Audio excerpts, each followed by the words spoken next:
The sleek black Mercedes sedan sat stranded on Highway 92's shoulder, steam rising from its hood like a defeated dragon.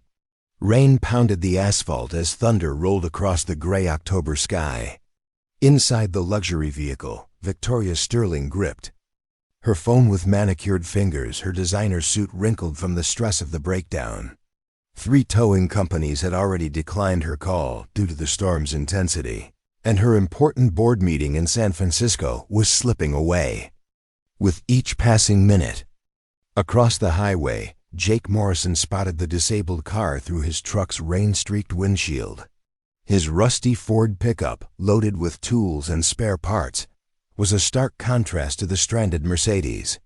Before we jump back in, tell us where you're tuning in from, and if this story touches you, make sure you're subscribed, because tomorrow I've saved something extra special for you. 8-year-old Emma sat in the passenger seat, her school backpack clutched tightly as they drove home from her piano lesson. The lesson they could barely afford, but Jake refused to deny his daughter the music she loved. "Dad, that fancy car looks broken," Emma observed, pressing her nose to the foggy window. Jake squinted through the downpour. Most people would drive past, especially given the weather and the obvious wealth gap between his beat-up truck and that pristine Mercedes. But his father had raised him differently. "Everyone deserves help when they're stuck, kiddo," he murmured, already signaling to pull over. Victoria Sterling watched in her rearview mirror as the weathered pickup truck made a U-turn and pulled up behind her car.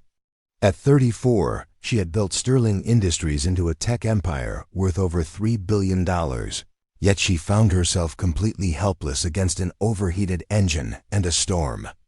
Her perfectly styled auburn hair was beginning to frizz in the humidity, and her confidence wavered as she watched a man in work clothes approach her window.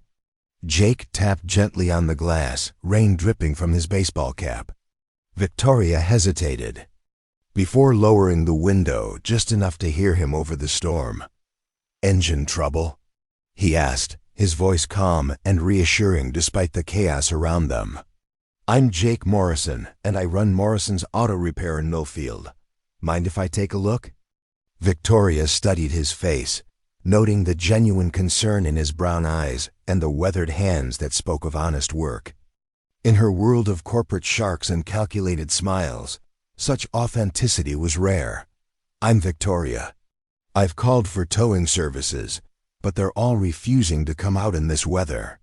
"Can't say I blame them," Jake replied with a slight smile. "This storm's pretty fierce, but maybe we can get you back on the road without waiting for a tow. Would you pop the hood for me?" As Victoria pulled the hood release, Jake jogged back to his truck. Through the rain, she watched him explain something to the young girl in the passenger seat, before returning with a toolbox and a large umbrella. He positioned the umbrella over Victoria's driver's side door and handed it to her. "Hold this over yourself," he said. "No point in both of us getting soaked." For the next 20 minutes, Jake worked under the hood while Victoria held the umbrella, occasionally stealing glances at him. His movements were methodical and confident, and despite his modest appearance, he clearly knew his way around an engine. The little girl remained patiently in the truck, occasionally waving at Victoria through the window. "Your cooling system had a blown hose," Jake explained, wiping his hands on an old rag. "I've got a temporary fix that should get you where you're going, but you'll need a proper replacement within the next few days." Victoria felt a wave of relief wash over her. "How much do I owe you?" Jake shook his head, rain still dripping from his cap. "No charge. Just pay it forward when you see someone else who needs help." "Please, I insist," Victoria pressed, reaching for her designer purse. "You've saved my entire day. I have an extremely important meeting in the city." "Really, it's fine," Jake said, already heading back toward his truck. "Glad I could help." Victoria called after him, "At least let me get your business information. I'll need that proper repair you mentioned." Jake paused, then walked back and pulled a worn business card from his wallet. "Morrison's Auto Repair," he said. We're on Pine Street in Millfield. Not exactly your neighborhood, I'm guessing, but we do good work." As Victoria took the card, their fingers briefly touched. She noticed his hands were rough from years of mechanical work, yet his touch was gentle. "Thank you, Jake Morrison. I'm Victoria Sterling, and I won't forget this kindness." Jake's eyes widened slightly at the name. Even in the small town of Millfield, everyone knew the Sterling Industries CEO from magazine covers and news articles. He recovered quickly, touching the brim of his cap in a polite gesture. "Drive safe, Miss Sterling, and get that hose replaced soon." Victoria watched Jake's truck disappear into the storm, the business card still clutched in her hand. She had dealt with countless service providers over the years, from high-end concierge services to exclusive repair shops that catered to luxury vehicles. Yet none had ever refused payment or shown such genuine care for a stranger's welfare. She carefully tucked the card into her purse and started the Mercedes, which now purred smoothly thanks to Jake's skilled hands. Jake Morrison had never imagined he would encounter Victoria Sterling on a rain-soaked highway, much less have the opportunity to help her. At 31, he had built a modest but respected auto repair business in Millfield, a working class town 40 miles from the gleaming tech campuses of Silicon Valley. His shop occupied a converted gas station on Pine Street, where he employed 2 other mechanics and served the honest, hard-working people of his community. Life hadn't been easy since his wife Sarah died in a car accident 2 years ago, leaving him to raise Emma alone. The grief had nearly destroyed him, but Emma's resilience and unwavering love had pulled him through the darkest months. Now life had settled into a comfortable routine built around work, school, and the precious time they spent together. Preparing and narrating this story took us a lot of time, so if you are enjoying it, subscribe to our channel. It means a lot to us. Now back to the story. Emma Morrison was Jake's entire world. At 8 years old, she possessed her mother's gentle spirit and musical talent, combined with her father's practical intelligence and kind heart. She understood that money was often tight and never complained when her friends had things she couldn't have. Instead, she found joy in small moments, helping her father in the shop, playing piano at the community center, and drawing elaborate pictures of the cars they worked on together. Their 2-bedroom apartment above the auto shop wasn't luxurious, but Jake had made it a warm, loving home. Emma's drawings covered the refrigerator, and her piano music often drifted down to the shop below, where customers would smile and ask about the talented little musician upstairs. Jake had converted one corner of the shop into a homework station, where Emma could do her schoolwork while he finished his evening repairs, and she had become something of a mascot to their regular customers. The community of Millfield had rallied around Jake and Emma. After Sarah's death, Mrs. Patterson from the hardware store would often bring by homemade cookies, and Tom Rodriguez from the diner would save the best pieces of pie for Emma. It was the kind of place where everyone looked out for their neighbors, and Jake felt grateful to raise his daughter in such an environment. Jake's reputation as an honest, skilled mechanic had grown steadily over the 7 years since he opened Morrison's Auto Repair. He specialized in older vehicles and provided affordable service to families who couldn't afford the high-end shops in the city. His philosophy was simple: treat every customer's car as if it belonged to your own family, charge fair prices, and always explain what needed to be done and why. This approach had earned him fierce loyalty from his customers and a steady, if modest, income. Financial struggles were a constant reality. Jake often worked 12-hour days and took on weekend jobs to ensure Emma had everything she needed. He drove a 15-year-old pickup truck held together by determination and spare parts, but he made sure Emma's needs always came first. Her piano lessons, school supplies, and doctor visits were priorities, even when it meant Jake went without new work clothes or skipped meals. The evening after the highway encounter, Jake sat at their small kitchen table, helping Emma with her math homework while leftover pasta cooled in bowls beside them. Rain still drummed against their windows, and the warm light from their modest lamp cast a cozy glow over the scene. "Dad, the pretty lady in the fancy car seemed really nice," Emma said, looking up from her multiplication problems. She smiled at me through the window. Jake nodded, remembering Victoria's genuine relief and gratitude. "Sometimes people just need a little help, sweetheart. Doesn't matter if they drive a fancy car or an old truck like ours."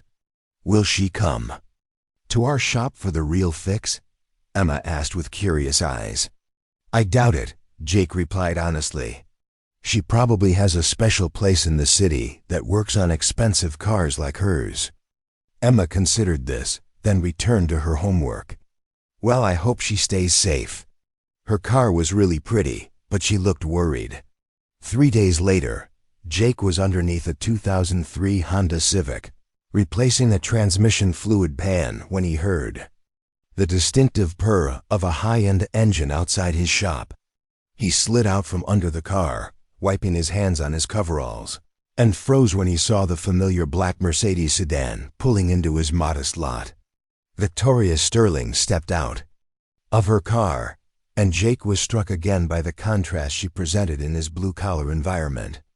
Today she wore a crisp white blouse and dark slacks, her hair pulled back in a professional style that somehow made her look both powerful and approachable. She surveyed the shop with interested eyes, taking in the organized chaos of tools, parts, and vehicles in various states of repair. "Miss Sterling," Jake said, approaching with surprise evident in his voice. "I didn't expect to see you here." Victoria smiled, and Jake noticed it reached her eyes in a way that her public photos never captured. "You said I needed that hose replaced properly. I figured I should come to someone I trust." Jake felt a flutter of something unexpected at her words. Trust was not something he took lightly, especially from someone he had just met. "Well, I appreciate the business. Let me take a proper look and give you an estimate." As Jake examined the Mercedes engine bay, Victoria wandered around the shop with genuine curiosity. She had never been in a place like this before. Her cars were typically serviced by white-glove facilities where she never saw the actual work being done.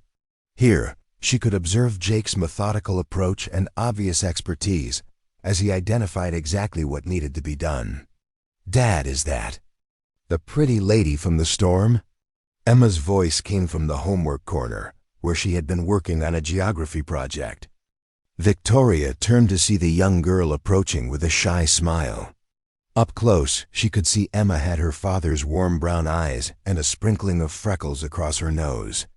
Her school clothes were clean but clearly well worn, and she carried herself with a maturity that seemed beyond her years. "Hi there," Victoria said, crouching down to Emma's eye level. "I'm Victoria. You must be Emma. Your dad mentioned you during the storm." Emma beamed at being remembered. "Are you here to get your car fixed for real this time?" "I am," Victoria replied. "Your dad did such a good job helping me the other day that I wanted him to do the permanent repair too." From under the hood, Jake smiled at the conversation. Emma had always been comfortable with their customers, but there was something different in her interaction with Victoria. Perhaps it was the way Victoria spoke to her as an equal, rather than talking down to her as many adults did. "The cooling system needs a complete hose replacement," Jake called out. "I can have it done by tomorrow afternoon if you'd like to leave it overnight.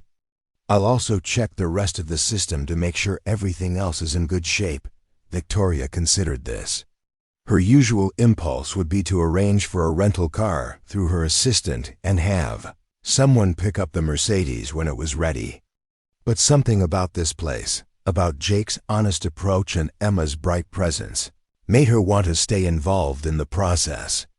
"Actually," she said, "would it be possible for me to wait while you work on it?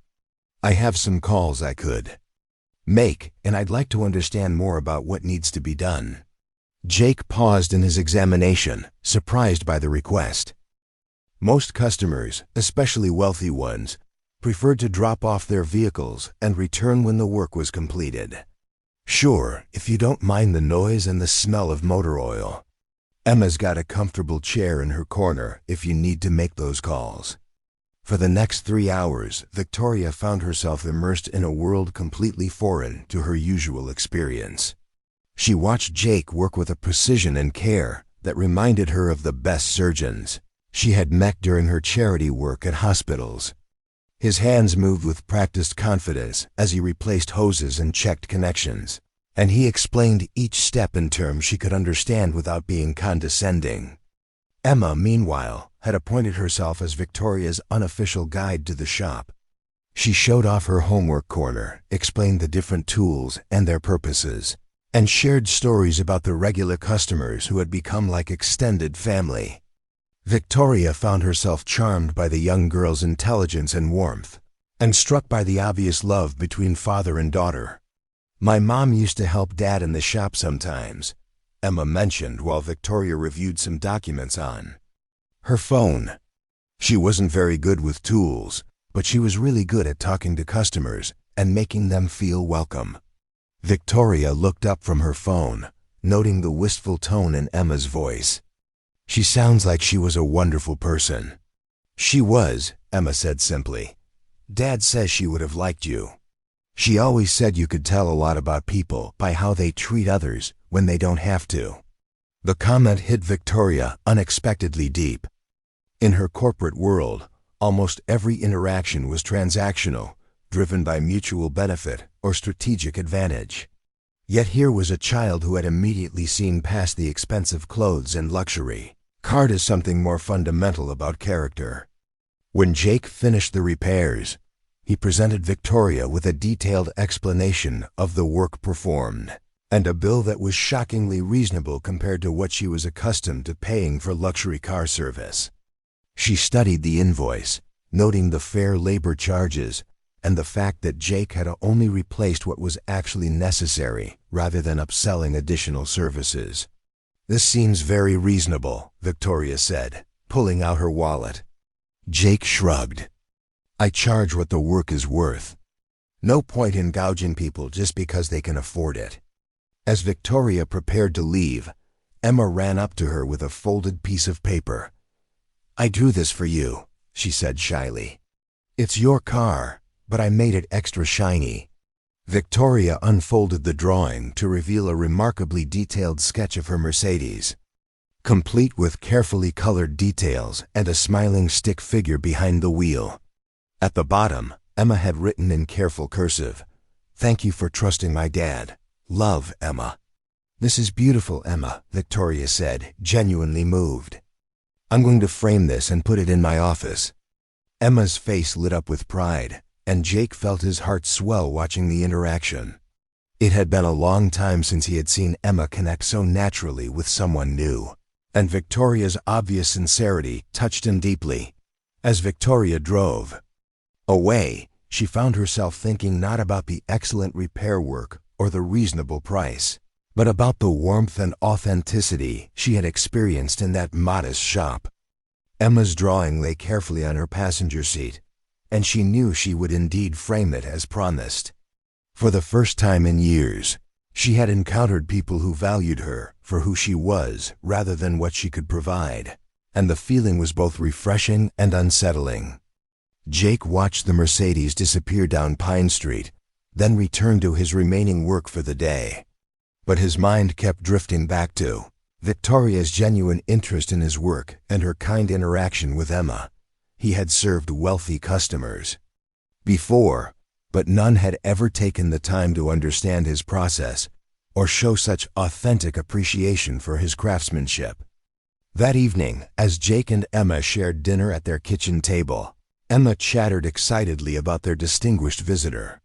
She had already started another drawing, this one showing Victoria, Jake, and herself standing together next to the repaired Mercedes. "She's different from other rich people we see on TV," Emma observed between bites of spaghetti. "She didn't act like she was better than us." Jake nodded, remembering Victoria's easy conversation and genuine interest in their lives. Some people are just naturally kind, regardless of how much money they have. Do you think we'll see her again? Emma asked hopefully. Jake considered the question. Logic suggested that once Victoria's car was properly repaired, she would return to her world of luxury and convenience, having no reason to venture back to their modest shop. Yet something in her demeanor suggested she had enjoyed her time there, as much as they had enjoyed having her. I don't know, sweetheart, Jake answered honestly. But if we do, we'll make sure to treat her with the same kindness she showed us.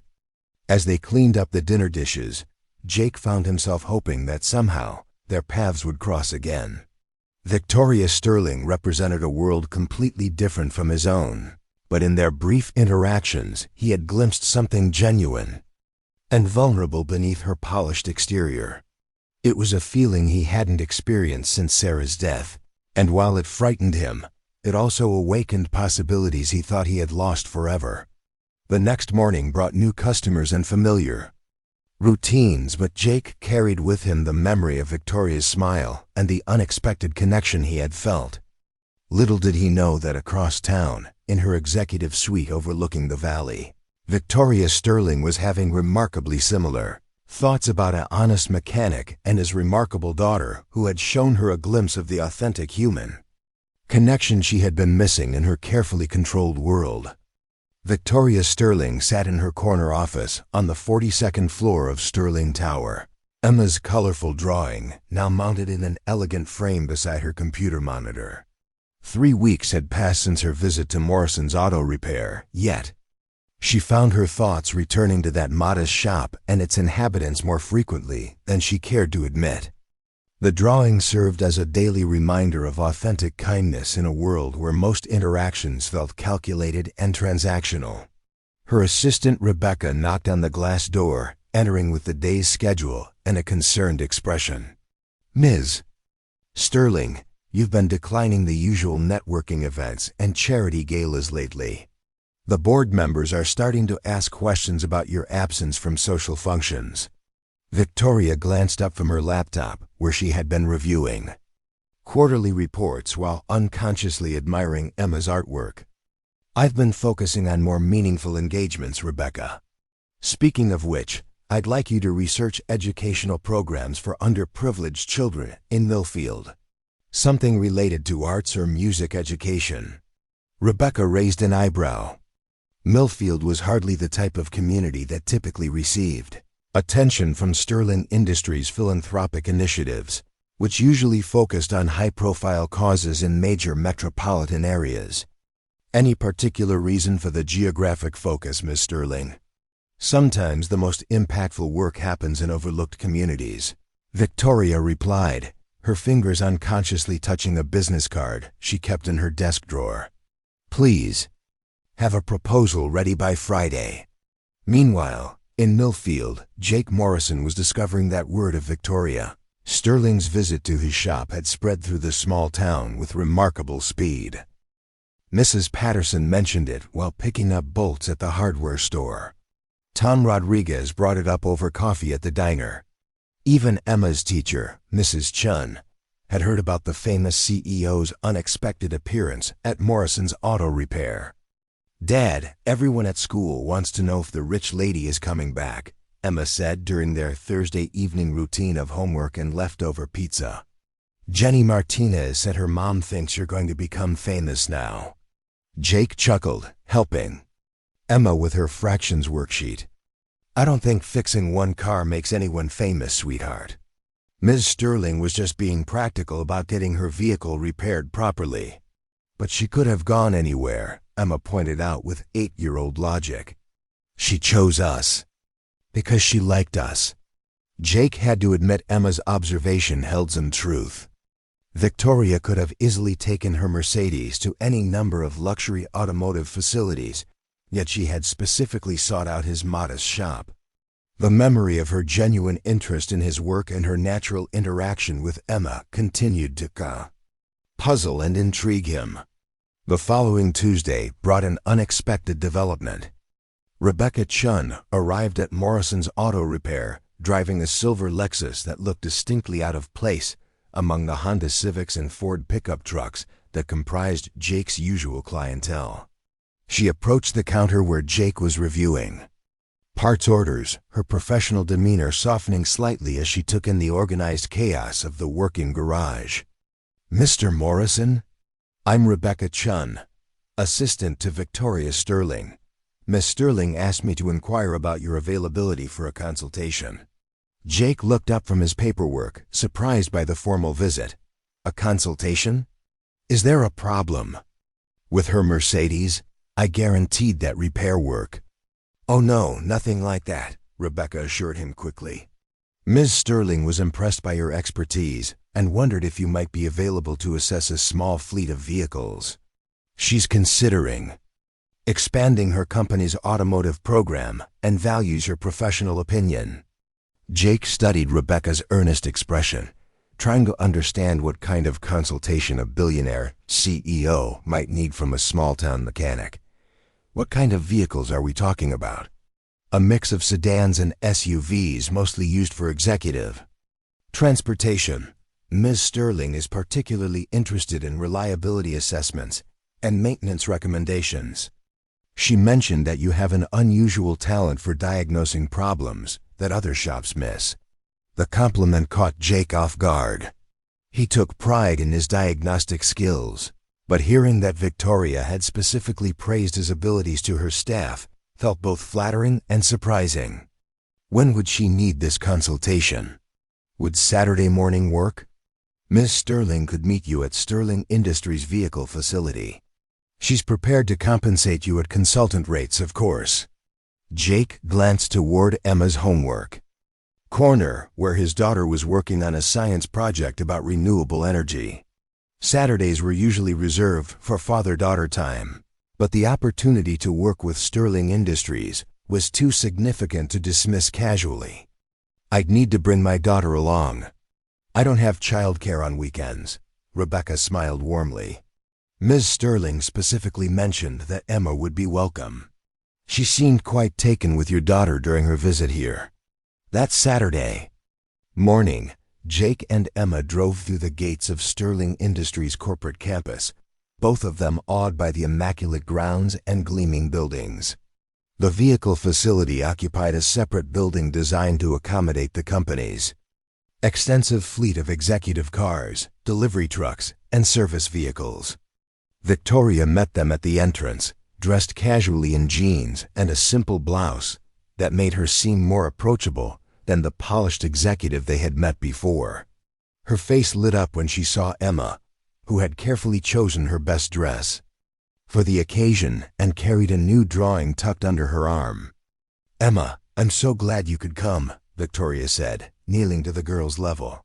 "I have your beautiful car drawing hang in my office where everyone can see it." Emma beamed with pride, then shyly offered her new artwork. "I made this one for today. It's you and Dad and me, but we're all working on cars together." Victoria accepted the drawing with genuine delight, studying the careful details Emma had included. The stick figures were positioned around various vehicles, with tools scattered about and smiling faces on all the characters. "This is wonderful, Emma. You're quite an artist." As they toured the vehicle facility, Jake found himself impressed by the scope and organization of Sterling Industries' automotive operations. Victoria explained her vision for improving efficiency and reliability while reducing environmental impact, and she genuinely sought his input on maintenance schedules, vendor relationships, and diagnostic procedures. "Most of our current service is outsourced to high-end dealerships," Victoria explained as they examined a row of executive sedans. "But I'm wondering if we might achieve better results with a more personalized approach. Someone who really understands vehicles rather than just following corporate service protocols." Jake ran his hands over the engine of a well-maintained BMW, noting the quality of previous work while identifying several areas where preventive maintenance could be improved. "These are good vehicles, but they're being over-serviced in some areas and under-serviced in others. You're paying for a lot of unnecessary work while missing some basics that could prevent major problems down the road." Victoria watched Jake work, fascinated by his methodical approach and clear explanations. In the corporate world, she was accustomed to consultants who spoke in jargon and provided lengthy reports filled with recommendations designed to justify their fees. Jake's assessments were direct, practical, and obviously based on genuine expertise rather than theoretical knowledge. While the adults discussed automotive systems, Emma had discovered a comfortable seating area with large windows overlooking the corporate campus. She spread out her coloring books and began working on a new picture, occasionally looking up to watch her father and Victoria collaborate. There was something different about her dad when he was talking to Victoria, Emma noticed. He stood a little straighter and smiled more often, and his voice carried a confidence that wasn't always present during their everyday routines. "Your daughter is remarkable," Victoria commented during a quiet moment as they reviewed maintenance records. "She seems so mature and self-sufficient for her age." Jake glanced over at Emma, who was absorbed in her artwork while humming softly to herself. "She's had to grow up faster than I would have liked. After her mother died, we became a team. Out of necessity. Emma handles responsibility better than most adults I know." "It must be challenging, managing everything on your own," Victoria said gently. "Running a business while being a single parent requires incredible strength." Jake appreciated her understanding tone rather than the pity he sometimes encountered when people learned about his situation. "We make it work. Emma's the best part of every day, and knowing I'm building something for her future keeps me motivated when things get tough." Victoria felt a familiar ache in her chest as she watched Jake's obvious devotion to his daughter. Her own childhood had been marked by isolation and institutional care before her adoption, and she had always wondered what it would feel like to have that kind of unconditional parental love. Even her adoptive parents, while well-meaning, had maintained a certain emotional distance that left her feeling perpetually like an outsider in her own family. "She's lucky to have you," Victoria said quietly. "Not everyone understands that love and presence matter more than material advantages." Their eyes met for a moment, and Jake sensed layers of meaning in Victoria's words that went beyond polite conversation. Before he could respond, Emma approached with her completed drawing, breaking the moment of unexpected intimacy. "I finished the picture of our day," Emma announced, showing off her latest creation. This drawing depicted the vehicle facility with remarkable accuracy, including the correct colors of various cars and even small details like the Sterling Industries logo on the building. Victoria studied the drawing with amazement. "Emma, this is incredibly detailed. You have a real gift for observation and artistic expression." "Dad says paying attention to details is important for fixing things," Emma replied matter-of-factly. "Maybe I can help fix cars too when I get bigger." Jake felt a surge of pride mixed with concern. While he admired Emma's interest in his work, he hoped she would have opportunities beyond the automotive world that had defined his own limitations. "You can do anything you set your mind to, sweetheart. Maybe you'll be an artist or an engineer, or even run your own company someday." "Like Ms. Victoria?" Emma asked, looking between the two adults with curious eyes. Victoria felt unexpectedly moved by the comparison. "Your dad is right, Emma. You have unlimited potential, and with his support, you can achieve anything you dream of." The consultation concluded with Jake providing Victoria with a comprehensive written assessment and recommendations for optimizing Sterling Industries' vehicle maintenance program. His suggestions were practical and cost-effective, focusing on preventive care rather than expensive reactive repairs. Victoria found herself impressed not only by his technical expertise, but by his ethical approach to business. "I'd like to offer you a contract to oversee our fleet maintenance," Victoria said as they prepared to leave. "You could continue operating your shop while providing consultation services for our vehicles.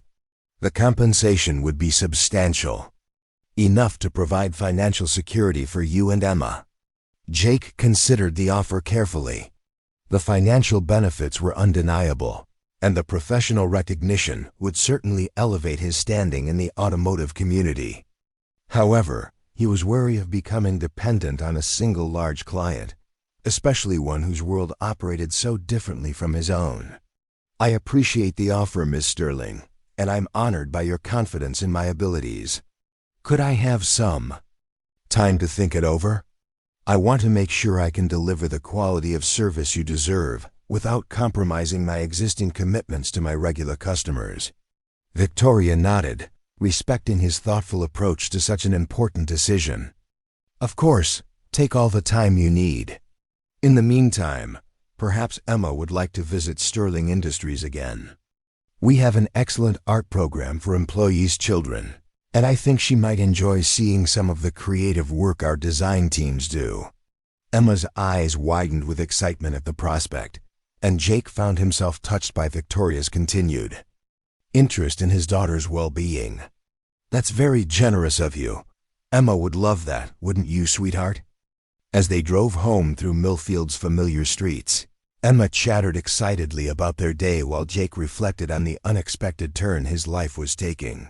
Victoria Sterling represented opportunities he had never imagined possible, yet he remained cautious about moving too quickly into unfamiliar territory. "Dad, do you like Miss Victoria?" Emma asked suddenly, her question cutting through his contemplation. Jake glanced at his daughter in the rearview mirror, noting her serious expression. "She seems like a very nice person, Emma. Why do you ask?" "You smile different when you talk to her," Emma observed with the uncanny perceptiveness children often possessed. "Like when you used to talk to Mommy in the old pictures." The comparison caught Jake completely off guard.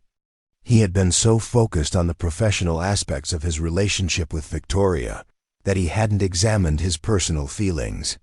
Yet Emma's innocent observation forced him to acknowledge that his interest in Victoria went beyond business considerations. "Miss Victoria is very kind and smart," Jake said carefully. "But she lives in a very different world from ours, sweetheart. Sometimes people can be friends even when their lives are very different."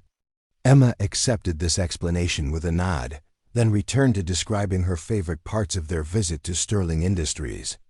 But Jake continued to think about her, questioned long after she had fallen asleep that night. For the first time since Sarah's death, he found himself genuinely interested in someone beyond friendship, and the realization both excited and terrified him. Victoria's evening was spent reviewing Jake's consultation report in her home office, but she found herself distracted by memories of the day's interactions. Jake's competence and integrity impressed her professionally, but his devotion to Emma and his genuine character attracted her on a more personal level. She had spent years surrounded by people who wanted something from her, whether business opportunities, social connections, or financial benefits. Jake's careful consideration of her offer and his obvious priority of Emma's well-being demonstrated a refreshing authenticity. The following week brought a development neither Jake nor Victoria had anticipated. Emma's teacher, Mrs. Chun, called Jake with exciting news about his daughter's academic performance and artistic abilities. "Mr. Morrison, I wanted to discuss Emma's exceptional progress this semester," Mrs. Chun explained during their phone conversation. "Her recent artwork has shown remarkable sophistication, and her science projects demonstrate advanced analytical thinking. I believe Emma would benefit from enrichment opportunities beyond what our regular curriculum provides." Jake felt a familiar tension between pride in Emma's abilities and concern about resources. Advanced programs typically required financial investments he couldn't easily manage, despite his successful business. "What kind of opportunities are you thinking about, Mrs. Chun?" "There's a summer enrichment program at the Regional Science Center that combines art, technology, and environmental studies. It's quite prestigious but also expensive. However, I noticed that Sterling Industries has been expanding their educational outreach programs. They might offer scholarships for exceptional students like Emma." The suggestion created an unexpected connection between Jake's personal and professional considerations, regarding Victoria's offer. If he accepted the fleet maintenance contract, he would have the financial means to provide Emma with educational opportunities he had only dreamed of. Yet he remained reluctant to make decisions based on personal benefits rather than professional merit. That evening, Jake sat on their small apartment balcony after Emma had gone to bed, watching the lights of the valley below while wrestling with complex emotions and practical decisions. His phone buzzed with a text message from Victoria. "Thank you again for today's consultation. Emma's drawing is already on my office wall next to the first one. I hope you'll consider the contract offer, but I understand the importance of careful deliberation. Best regards, Victoria." The message's warm yet professional tone reflected the careful balance Victoria maintained between business and personal interests. Jake found himself appreciating her respectful approach to what could have been an awkward situation, given the obvious mutual attraction neither of them had directly acknowledged. He began typing a response, then deleted it, then began again.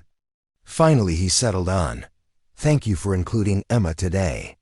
She hasn't stopped talking about the art program. I should have a decision about the contract by early next week. Jake."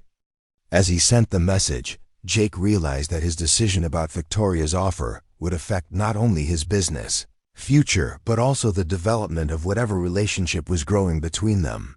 The prospect of working closely with Victoria excited him, but it also raised questions about maintaining appropriate boundaries between professional obligations and personal feelings. In her penthouse apartment across town, Victoria read Jake's response with a smile that surprised her with its intensity. She had spent the evening thinking about Emma's bright curiosity and Jake's quiet strength, imagining what it might be like to be part of their close-knit family unit. The longing surprised her with its depth and specificity, representing a desire for connection she had never allowed herself to fully acknowledge. Victoria walked to her window, looking out over the city lights toward Millfield, where Jake and Emma were presumably settling into their evening routine. For the first time in years, she found herself envying someone else's life rather than feeling satisfied with her own achievements and possessions. The realization marked a significant shift in her understanding of what truly mattered, and it frightened her as much as it inspired her. The next few days passed quickly as both Jake and Victoria navigated their respective responsibilities while thinking frequently about each other. Jake found himself working with unusual energy and optimism, his regular customers commenting on his improved mood. Victoria discovered herself making decisions with Emma's educational opportunities in mind, researching programs and scholarships that might benefit talented children from working-class families. On Friday afternoon, Jake made his decision. He called Victoria's office and asked to schedule a meeting to discuss the contract terms in detail. Rebecca arranged for them to meet the following Monday morning, and Jake spent the weekend preparing questions and reviewing the implications of accepting such a significant professional opportunity. Emma sensed the importance of her father's decision and offered her own perspective with characteristic directness. "Dad, I think you should work with Miss Victoria. She makes you happy, and she's really nice to both of us." Jake hugged his daughter, grateful for her wisdom and support. "You're right, sweetheart. Sometimes good opportunities come with good people, and we should be brave enough to say yes." As Monday morning approached, both Jake and Victoria found themselves anticipating their meeting with an excitement that went far beyond typical business negotiations. They were embarking on a professional partnership that might lead to something much more significant, and both of them sensed that their lives were about to change in ways they couldn't yet fully imagine. The contract signing took place in Victoria's executive conference room on a crisp Monday morning in November. Jake arrived wearing his best clothes, a navy blazer Emma had helped him select from the discount store, and carried a worn leather briefcase that had belonged to his father. The Sterling Industries legal team presented him with documents that would fundamentally change his financial situation. guaranteeing steady income for the next 3 years while allowing him to maintain his independent shop. Victoria watched Jake carefully review each page, asking thoughtful questions about liability, scheduling, and performance metrics. His methodical approach impressed the lawyers, who were accustomed to dealing with executives who signed contracts based on trust, rather than thorough understanding. Jake's insistence on reading every clause demonstrated the same attention to detail that made him an exceptional mechanic. "This looks fair and comprehensive," Jake said finally, accepting the offered pen. "I'm excited to begin this partnership." As their hands briefly touched during the document exchange, Victoria felt a flutter of anticipation that had nothing to do with business. The past 3 months had seen their professional relationship evolve into something deeper, though neither had explicitly acknowledged the growing attraction between them. The early weeks of the contract exceeded everyone's expectations. Jake's diagnostic skills identified problems that Sterling Industries' previous service providers had missed, saving the company significant money while improving vehicle reliability. His recommendations for preventive maintenance protocols reduced downtime and extended vehicle lifespans. Victoria found herself looking forward to their weekly progress meetings, which often extended beyond business discussions into conversations about Emma's schoolwork, Jake's expansion plans for his shop, and Victoria's charitable initiatives. Emma had become a regular visitor to Sterling Industries, spending after-school hours in the employee child care center while Jake worked on the corporate fleet. She quickly befriended the staff and became known for her cheerful personality and artistic talents.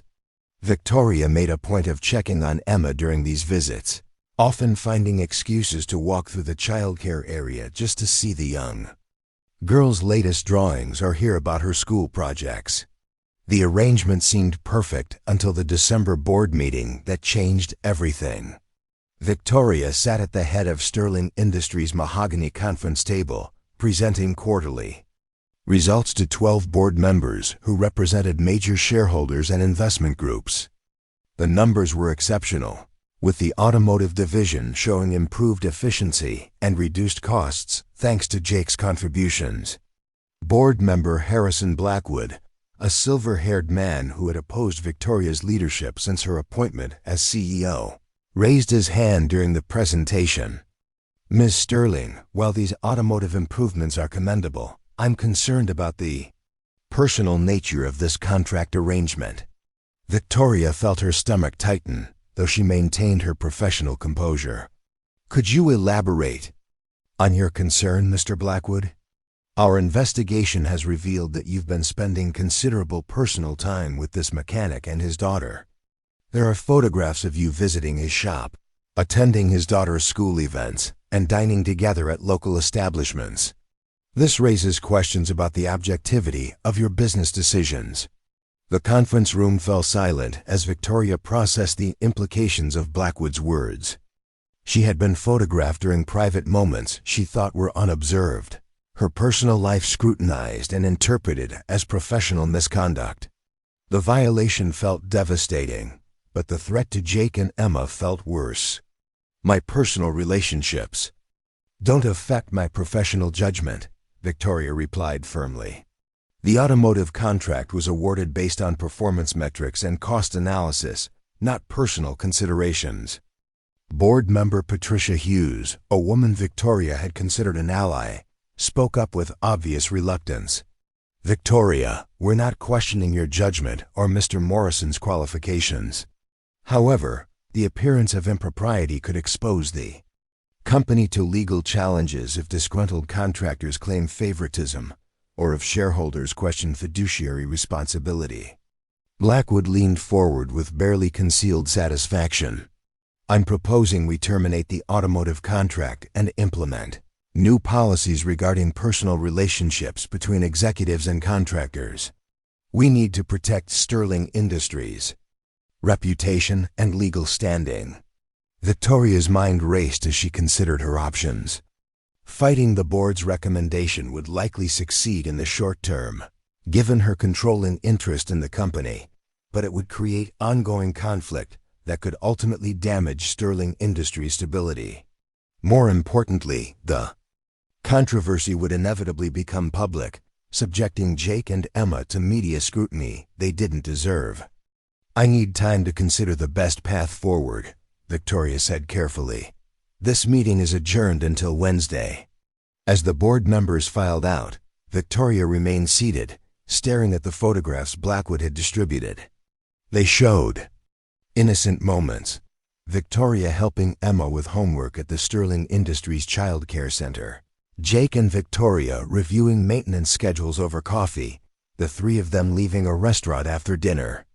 Each image captured genuine happiness and connection, now twisted into evidence of professional impropriety. That evening, Victoria drove to Morrison's Auto Repair for what she knew would be a difficult conversation. Jake was closing the shop for the day while Emma finished her homework in the corner, and both of them greeted Victoria with their usual warmth. The contrast between their genuine affection and the cold calculation of the board meeting made Victoria's task even more painful. "I need to discuss something important with you," Victoria said, her formal tone immediately alerting Jake that something was wrong. Emma looked up from her math worksheet, sensing the tension in Victoria's voice. "Is everything okay, Miss Victoria? You seem sad." Victoria knelt beside Emma's chair, forcing a smile that didn't reach her eyes. "I'm fine, sweetheart. I just need to talk to your dad about some business matters." Jake studied Victoria's face, noting the stress lines around her eyes and the way she avoided direct eye contact. "Emma, why don't you go upstairs and get ready for dinner? Ms. Victoria and I need to discuss some work things." After Emma reluctantly gathered her books and headed for the apartment stairs, Jake turned to Victoria with growing concern. "What's happened? You look like you've seen a ghost." Victoria pulled out the photographs and placed them on Jake's workbench, watching his expression change from confusion to understanding to anger as he processed their implications. "The board discovered our personal relationship and considers it a conflict of interest. They're demanding that I terminate your contract to avoid potential legal complications." Jake stared at the images, his jaw tightening as he realized the extent to which their privacy had been violated. "Someone was following us, taking pictures of Emma?" "It appears that way," Victoria confirmed, her voice thick with guilt and regret. "Jake, I'm so sorry. I never imagined that my personal feelings would put you and Emma at risk like this." "Your personal feelings?" Jake repeated, his tone sharp with hurt and confusion. "Is that what this has been to you? A risk management problem?" Victoria flinched at the pain in his voice. "That's not what I meant. Jake, you have to understand the position this puts me in. If I fight the board's decision, it becomes a public battle that could drag you and Emma through media scrutiny. If I comply, I protect your privacy but lose the right to be part of your lives." Jake gathered the photographs and handed them back to Victoria, his movements deliberate and controlled. "You've already made your choice, haven't you? You're here to fire me, not to ask my opinion about fighting for what we've built together." "It's not that simple," Victoria protested. "The board has legitimate concerns about corporate governance and fiduciary responsibility. I can't put my personal desires ahead of my obligations to thousands of employees and shareholders." "Your personal desires," Jake repeated bitterly. "Is that all Emma and I represent to you? A desire you can set aside when it becomes inconvenient?" Victoria felt tears forming despite her efforts to maintain professional composure. "You know that's not true. These past months with you and Emma have been the happiest of my life. But I can't ignore my responsibilities, and I won't let my selfishness hurt people who depend on Sterling Industries for their livelihoods." Jake turned away from her, staring out the shop window at the evening traffic on Pine Street. The familiar sights of his neighborhood suddenly felt foreign and distant, as if Victoria's announcement had altered the fundamental nature of his world. "You want to know what I think?" Jake said finally, his voice quiet but steady. "I think you're using corporate responsibility as an excuse, because the real problem is that you're embarrassed by us. A small-town mechanic and his daughter don't fit the image you want to project as a successful CEO." "That's not fair," Victoria shot back, her own hurt now matching his. "You know how much I care about both of you." "Do I?" Jake challenged, turning to face her with eyes that blazed with betrayal. "Because someone who truly cared would fight for what matters instead of folding at the first sign of opposition. You have the power to make this board decision irrelevant, but you're choosing not to use it." Victoria struggled to find words that could bridge the growing chasm between them. Everything Jake said was technically incorrect. She did have the authority to overrule the board, and she was choosing the path of least resistance rather than fighting for their relationship. But the potential consequences felt overwhelming, and her lifetime of corporate training made the safe choice seem like the only responsible option. "I'm trying to protect you," Victoria said desperately. "If this becomes a public fight, Emma will be subjected to media attention that could follow her for years. Reporters will dig into your finances, your personal history, your late wife's death. Is that really what you want for your daughter?" The mention of Sarah's death hit Jake like a physical blow, and Victoria immediately regretted using such a painful topic as leverage in their argument. Jake's face went pale, then flushed with anger that seemed to radiate from his entire being. "Don't you dare use my wife's memory to justify your cowardice," Jake said, his voice dangerously low. "Sarah died protecting Emma from a drunk driver, and I've spent every day since then making sure our daughter feels safe and loved. You think I'm afraid of some reporters when I've already survived the worst thing that could ever happen to our family?" Victoria realized she had crossed a line that couldn't be uncrossed, and the devastation in Jake's eyes made her desperate to take back her thoughtless words. "Jake, I'm sorry. I shouldn't have said that. I'm just trying to find a solution that protects everyone." "The solution is simple," Jake replied, his anger now replaced by cold disappointment. "You choose what matters most to you.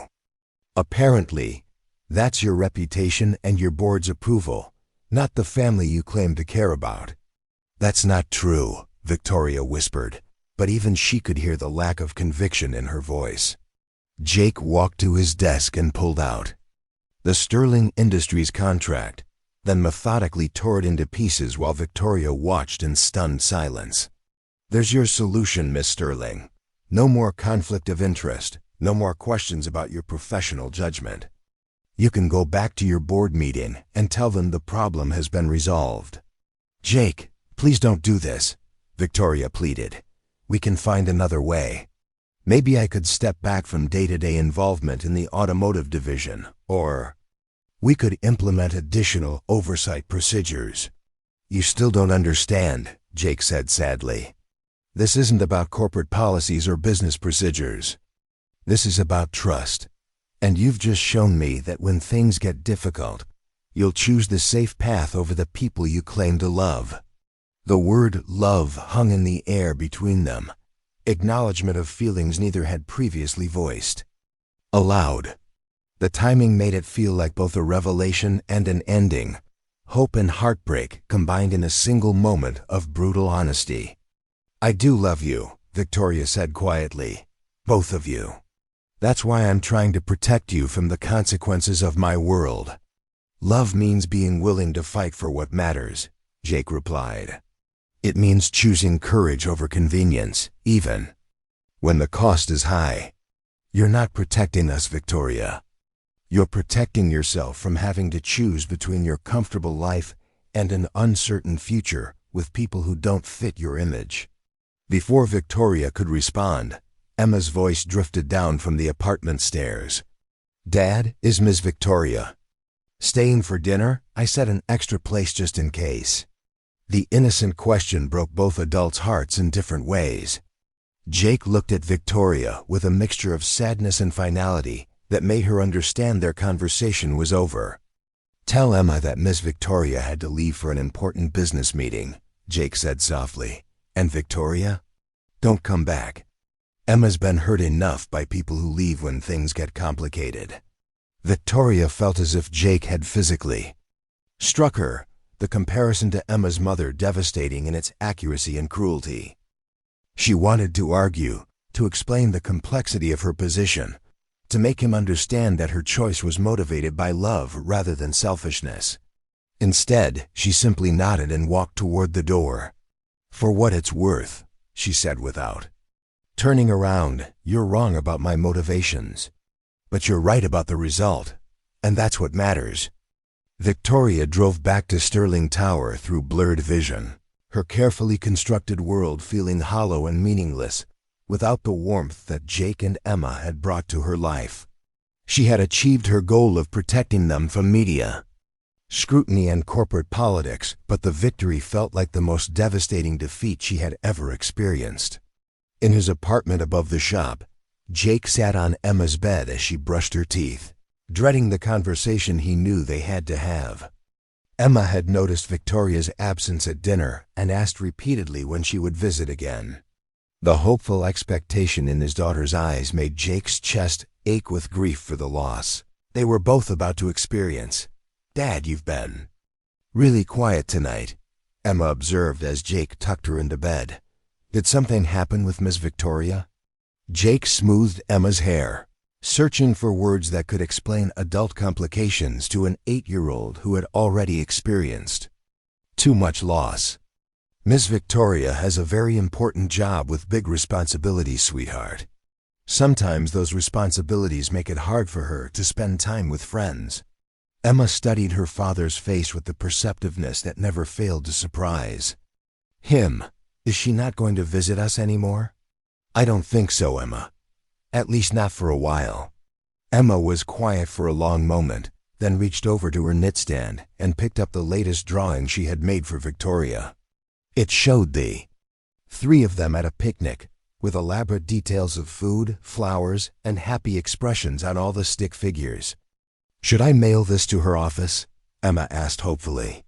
"Maybe if she remembers how much fun we have together, she'll find a way to come back." Jake felt his heart break a little more as he looked at his daughter's artwork and heard the innocent optimism in her voice. "Let's keep that drawing for now, sweetheart. Sometimes people need time to figure out what's most important to them." As Emma drifted off to sleep, Jake sat in his living room, surrounded by reminders of Victoria's presence in their lives. Emma's drawings featuring all three of them covered the refrigerator. A book about business management that Victoria had given him sat on the coffee table. Even the improved financial stability from the Sterling Industries contract had allowed him to make small improvements to their apartment that now served as painful reminders of what they had lost. Jake understood Victoria's position intellectually, even as he felt betrayed by her choice emotionally. She faced real pressure from powerful people who could damage her career and her company's stability. Her concern about media attention affecting Emma was legitimate, and her desire to protect them from corporate politics was genuinely motivated by care. Yet her willingness to abandon their relationship at the first sign of external pressure revealed a fundamental difference in how they approached life's challenges. Jake had learned through Sarah's death that love required courage and commitment, especially when circumstances became difficult. Victoria's retreat into corporate safety felt like a betrayal of everything they had built together, regardless of her good intentions. The following weeks passed slowly for both Jake and Victoria, as they attempted to return to their previous routines. Jake threw himself into his work with determined energy, taking on additional projects and working longer hours to distract himself from thoughts of what he had lost. His regular customers noticed his improved efficiency, but also sensed an underlying sadness that he couldn't quite hide. Emma struggled more obviously with Victoria's absence, frequently asking when she would visit again and creating elaborate theories about important business trips that were keeping her away. Her teacher, Mrs. Chun, called Jake to express concern about Emma's declining academic performance and her withdrawn behavior during class activities. "Emma seems to be grieving," Mrs. Chun observed during their phone conversation. "Has there been a significant change in your family situation recently?" Jake found himself unable to explain the situation without revealing feelings he wasn't ready to examine publicly. "We've had some changes in our routine," he said carefully. Emma had grown attached to someone who isn't able to spend time with us anymore. Victoria's experience was equally difficult, though she channeled her pain into aggressive expansion of Sterling Industries' charitable initiatives.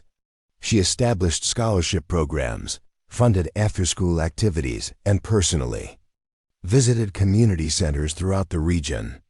Her staff noticed her increased dedication to philanthropy, but also observed that she no longer displayed Emma's drawings in her office and avoided any mentions of automotive maintenance programs. The board meeting where Victoria reported the contract termination was brief and professional. Blackwood expressed satisfaction with her decisive action, and other board members praised her commitment to corporate governance. Victoria accepted their approval with hollow satisfaction, knowing she had maintained her professional standing at the cost of her personal happiness. Rebecca, Victoria's assistant, proved to be the only person brave enough to address the obvious change in her employer's demeanor. During a quiet moment between meetings, she approached Victoria's desk with uncharacteristic directness. "Miss Sterling, I hope you don't mind me saying this, but you seem really unhappy lately. Is there anything I can do to help?" Victoria looked up from the financial reports she had been reviewing without really seeing, surprised by Rebecca's personal concern. "I'm fine, Rebecca. Just focused on some challenging projects. With respect, ma'am, you don't seem fine. You used to smile when you talked about the automotive program, and you haven't mentioned Emma Morrison's drawings in weeks. Did something happen with the contract?" The mention of Emma's name hit Victoria like a physical blow, and she had to take a moment to compose herself before responding. The contract was terminated due to board concerns about conflicts of interest. It was the right decision for the company. Rebecca studied her employer's carefully controlled expression, recognizing the signs of someone trying to convince themselves as much as others. Sometimes the right decision for the company isn't the right decision for the person making it. Victoria felt tears threatening for the first time since the confrontation with Jake, and she quickly turned her attention back to her reports to avoid Rebecca's sympathetic gaze. "Personal considerations can't override fiduciary responsibilities, Rebecca. That's what separates successful executives from people who let emotions cloud their judgment." "Yes, ma'am," Rebecca replied quietly, but Victoria could hear the skepticism in her voice. That evening, Victoria stood in her penthouse apartment, looking out at the lights of Millfield in the distance, wondering what Jake and Emma were doing and whether they ever thought about her. She had achieved her goal of protecting them from corporate politics and media attention, but the victory felt pyrrhic when weighed against the emptiness that now defined her daily existence. The photograph from Blackwood's presentation lay on her coffee table, showing her Jake and Emma leaving the restaurant where they had celebrated Emma's latest school achievement. In the image, all three of them were laughing at something Emma had said, their faces illuminated by genuine joy and connection. Victoria traced the outline of their intertwined hands, remembering the warmth and security she had felt in that moment. For the first time in her adult life, Victoria Sterling questioned whether she had chosen the right priorities, and whether the cost of maintaining her professional reputation was worth the personal price she was now paying. The doubt felt dangerous and liberating in equal measure, challenging assumptions about success and happiness that had guided her decisions for decades. But the damage was done, and Victoria couldn't see a path forward that would repair the trust she had broken or bridge the gap between her world and the authentic life she had glimpsed with Jake and Emma, the corporate machinery that had elevated her to unprecedented success. Now felt like a prison of her own making, beautiful and secure, but ultimately hollow. As December turned to January, Both Victoria and Jake began to accept that their brief intersection had ended permanently, leaving them with memories of what might have been and lessons about the true cost of the choices that define our lives. February brought unexpected turbulence to Jake Morrison's carefully reconstructed life. The letter arrived on a Tuesday morning, delivered by certified mail while Emma was at school, and Jake was rebuilding an engine for Mrs. Rodriguez's aging Honda. The official envelope bore the letterhead of Whitmore, Associates, Attorneys at Law, and its contents would shatter the fragile stability he had worked so hard to maintain. Notice of intent to file for emergency custody modification, read the formal heading. Jake's hands trembled as he absorbed the legal language that translated to a simple, devastating reality. Emma's maternal grandmother, Patricia Caldwell, was seeking full custody of his daughter. Patricia had been absent from their lives since Sarah's funeral 3 years ago, disappearing after a bitter argument about Emma's future. She had blamed Jake for the accident, claiming that if he had been driving instead of Sarah that night, his wife would still be alive. The accusation had been cruel and baseless, but grief made people say terrible things, and Jake had chosen to focus on healing rather than harboring resentment. Now Patricia had returned with the financial resources to mount a serious legal challenge. According to the documents, she had remarried a wealthy retired judge named Robert Caldwell, and together they could provide Emma with educational opportunities, cultural experiences, and material advantages that Jake's modest income couldn't match. The petition cited Jake's limited financial resources, his demanding work schedule, and what it termed inadequate supervision during Emma's after-school hours. Jake sank into his desk chair, reading the accusations that painted him as a negligent father whose love couldn't compensate for his economic limitations. The legal brief mentioned Emma's recent academic struggles, her emotional withdrawal following the departure of an unsuitable adult influence, and concerns about her spending unsupervised time in an automotive repair environment with exposure to dangerous chemicals and equipment. The unsuitable adult influence could only refer to Victoria, and Jake realized that Patricia's investigator had been thorough in documenting the relationship that had briefly brought such happiness to their lives. Now that same relationship was being used as evidence of his poor judgment and Emma's need for more stable guardianship. Jake's first call was to David Chun, a family law attorney who had helped him navigate the legal complexities following Sarah's death. David's voice carried grim concern as he reviewed the petition over the phone. "Jake, I have to be honest with you. This is a serious challenge with some legitimate points. Patricia Caldwell has significant resources, and her new husband's legal connections give them advantages in the court system. The financial disparity between your situations will be a major factor in the judge's decision." "But Emma's happy here," Jake protested. "She loves her school, her friends, her life." "Doesn't that matter?" "It matters, but courts prioritize what they perceive as the child's best interests, and that often includes educational opportunities and financial stability. The fact that you're a single parent working a physically demanding job while Patricia can offer a traditional two-parent household with unlimited resources creates an uphill battle." David continued with painful honesty about Jake's legal position. The recent termination of the Sterling Industries contract, which had briefly elevated Jake's financial status, now worked against him by demonstrating income instability. Patricia's legal team would argue that Jake couldn't provide consistent financial security for Emma's future needs.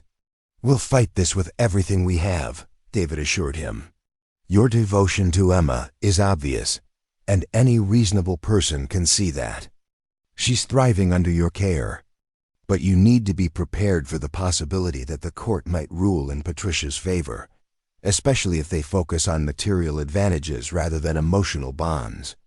The preliminary hearing was scheduled for 3 weeks away, giving Jake little time to prepare a defense against accusations that struck at his deepest insecurities about single parenthood. He had always worried that his love might not be enough to compensate for the opportunities he couldn't provide. And now those fears were being used as weapons against him. Emma's return from school that afternoon presented Jake with the impossible task of explaining the custody challenge without terrifying his daughter. He waited until after dinner, when they were sitting together on their small couch reading one of Emma's favorite books about a brave princess who saved her kingdom through cleverness and determination. "Sweetheart, I need to tell you about something important," Jake began carefully. "Do you remember your Grandma Patricia, Mommy's mother?" Emma's face scrunched in concentration. "The sad lady from Mommy's funeral? She was really mad at you." "That's right. Well, Grandma Patricia thinks you might be happier living with her and her new husband instead of here with me." Emma's eyes widened with alarm. "But I don't want to live somewhere else. I want to stay here with you." Jake pulled Emma closer, feeling her small body tense with anxiety. "I want you to stay here too, more than anything in the world. But sometimes grown-ups have to go to court and let a judge decide what's best for children. We're going to have to prove that you're happy and safe here with me. Will you tell the judge that I love you and I want to stay?" Emma asked, her voice small but determined. "I'll tell the judge everything about how much we love each other and how good our life is together," Jake promised. "But Emma, I need you to know that no matter what happens, you'll always be loved and taken care." "Oh, oof." The following days blurred together as Jake juggled his work, responsibilities with frantic preparation for the custody hearing. He gathered documentation of Emma's academic progress, medical records showing her excellent health, and testimonials from teachers, neighbors, and customers who could attest to his devoted parenting. Mrs. Chun provided a detailed letter describing Emma's positive behavior and academic achievements, while Tom Rodriguez from the diner wrote about the close father-daughter relationship he observed during their regular breakfast visits. Jake's financial records painted a stark picture of his economic limitations, but they also demonstrated his careful budgeting and prioritization of Emma's needs. Every piano lesson payment, every school supply purchase, every medical appointment was documented proof of his commitment to giving Emma the best life possible within his means. The most painful aspect of preparation involved coaching Emma for her potential testimony. David explained that the judge might want to speak with Emma privately about her preferences and feelings about the custody arrangement. Jake struggled to prepare his daughter for questions that might confuse or frighten her while maintaining her natural honesty and emotional security. "Just tell the truth about how you feel," Jake advised during one of their practice sessions. "Talk about the things you like about our life together, your friends at school, the activities you enjoy. Don't worry about saying the right things, just be yourself." Emma nodded solemnly, understanding the gravity of the situation even if she couldn't fully comprehend its implications. "Dad, what if the judge doesn't believe that we're happy? What if Grandma Patricia has better toys and a bigger house?" "Happiness isn't about toys or big houses, sweetheart. It's about feeling loved and safe and being with people who understand you. I think any smart judge will be able to see how much love we have in our family." As the hearing date approached, Jake found himself working with desperate intensity, taking on extra projects and working late into the night to demonstrate his work ethic and financial responsibility. The irony wasn't lost on him that his efforts to prove his devotion to Emma required him to spend less time with her, creating the very situation Patricia's lawyers would cite as evidence of neglect. The night before the hearing, Jake sat in Emma's room watching her sleep, memorizing every detail of her peaceful face and wondering if this might be one of their last nights together in their modest apartment. He had done everything possible to prepare for the legal battle, but the outcome remained terrifyingly uncertain. Emma stirred and opened her eyes, immediately sensing her father's presence. "Dad, are you worried about tomorrow?" Jake smoothed her hair, choosing honesty over false reassurance. "A little bit, sweetheart. But I'm also proud of how brave you've been through all of this. I'm not very brave, Emma admitted. I'm scared that Grandma Patricia will take me away from you. Being scared doesn't mean you're not brave, Jake explained. Bravery means doing what's right, even when you're frightened. You've been incredibly brave just by being yourself through all these grown-up problems. Emma reached for her father's hand, holding it tightly in both of her small ones. Dad, I love you more than anything in the whole world. Will you remember that no matter what happens tomorrow? I'll remember that forever. Emma Bear. And you remember that loving someone means never giving up on them, no matter how difficult things get. The family courthouse buzzed with activity the next morning as Jake and David arrived for the hearing that would determine Emma's future. Patricia Caldwell sat with her legal team at the opposing table, her expensive clothing and confident demeanor a stark contrast to Jake's modest appearance and obvious nervousness. Patricia had aged well since Sarah's funeral, her grief replaced by determined prosperity. Her new husband, Robert Caldwell, exuded the quiet authority of someone accustomed to legal proceedings and favorable outcomes. Their attorney, Harrison Whitmore, was known throughout the region for his success in high-stakes family law cases. Judge Margaret Foster presided over the hearing with professional impartiality, though Jake noticed her attention to detail as she reviewed the extensive documentation both sides had submitted. She was a woman in her 50s with a reputation for thorough consideration of complex custody cases.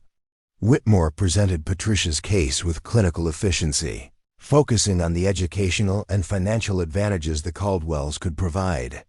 He produced documentation of their spacious home in an exclusive neighborhood, enrollment information for prestigious private schools, and detailed plans for Emma's cultural enrichment, including music lessons, art classes, and travel opportunities. Your Honor, Whitmore argued, while Mr. Morrison's love for his daughter is unquestionable, love alone cannot provide the educational opportunities and financial security that Emma deserves.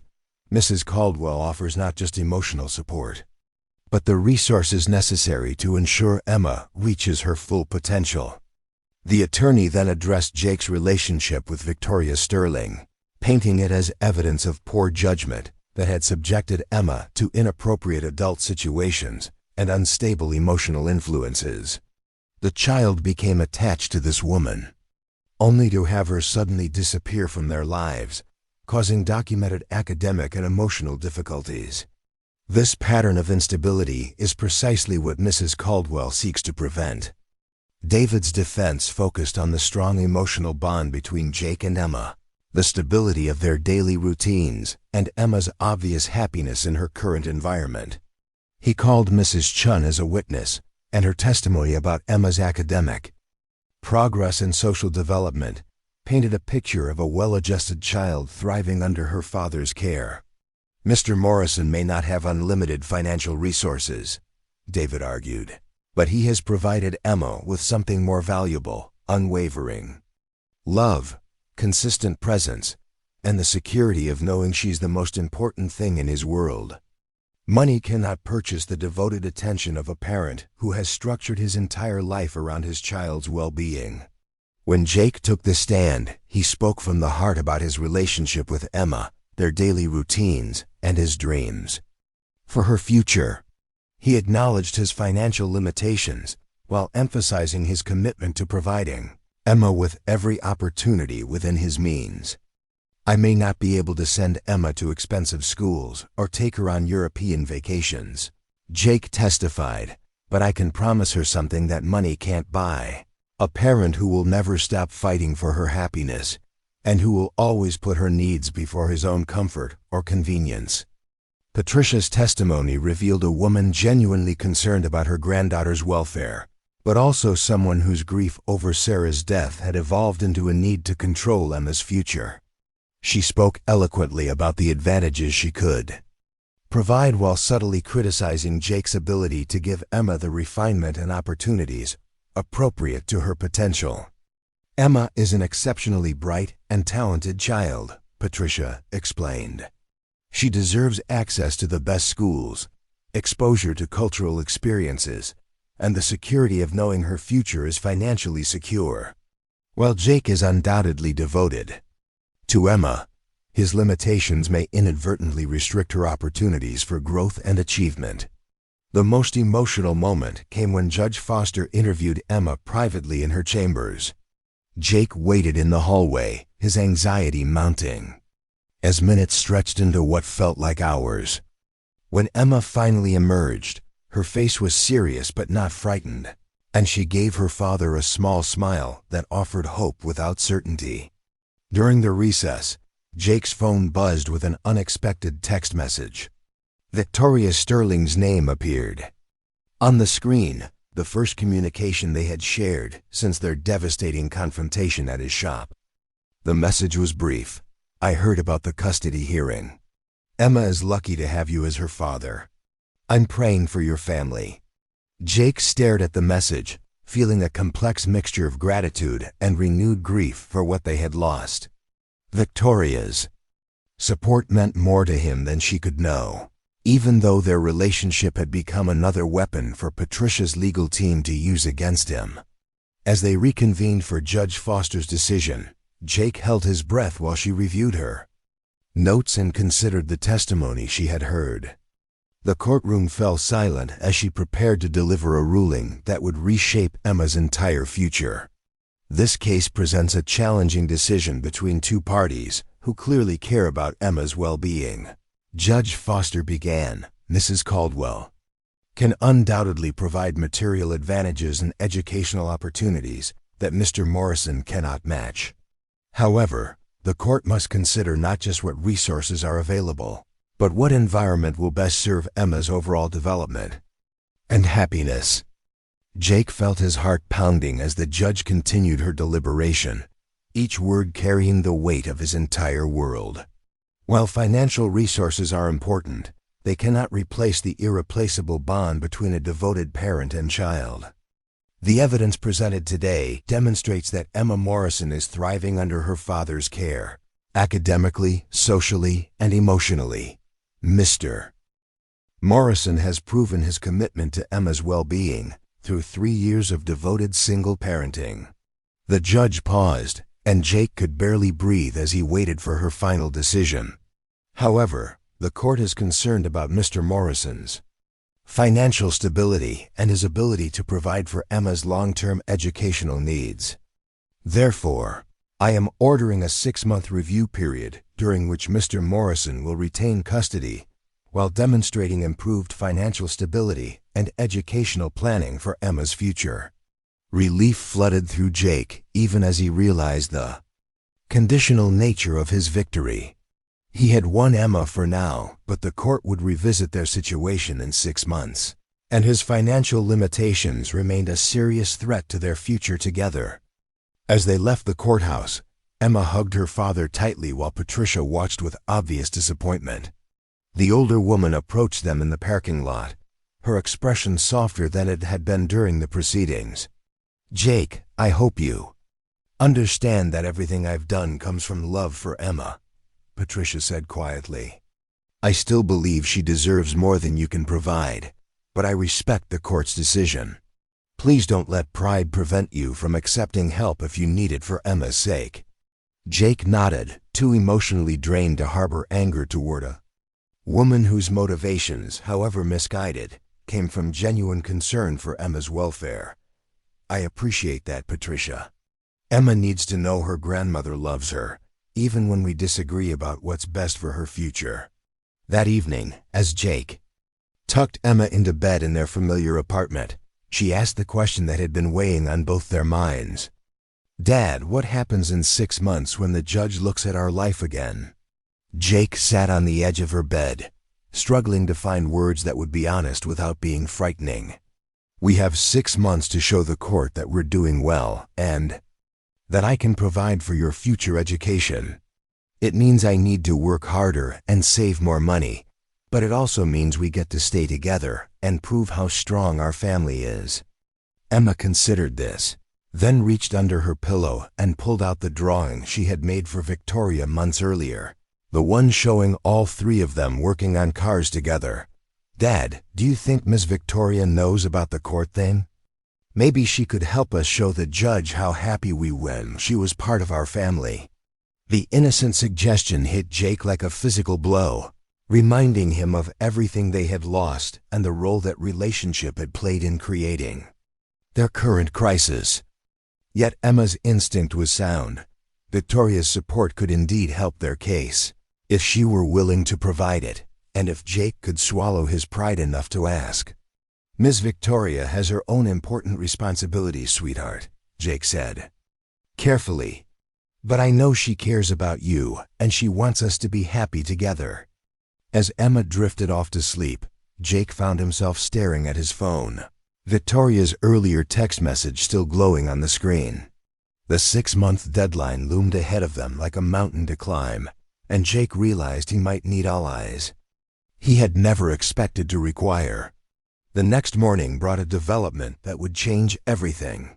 Victoria Sterling sat in her office reading news reports about the custody hearing that had somehow reached the local media, her heart breaking, as she imagined Jake and Emma facing such a traumatic experience alone.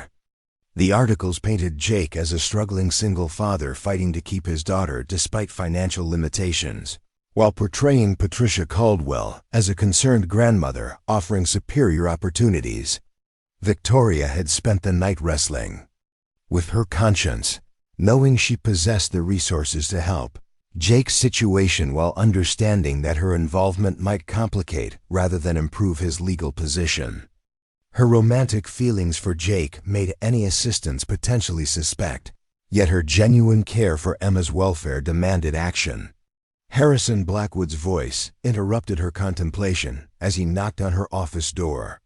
"Victoria, I wanted to discuss the Morrison situation that's been in the news.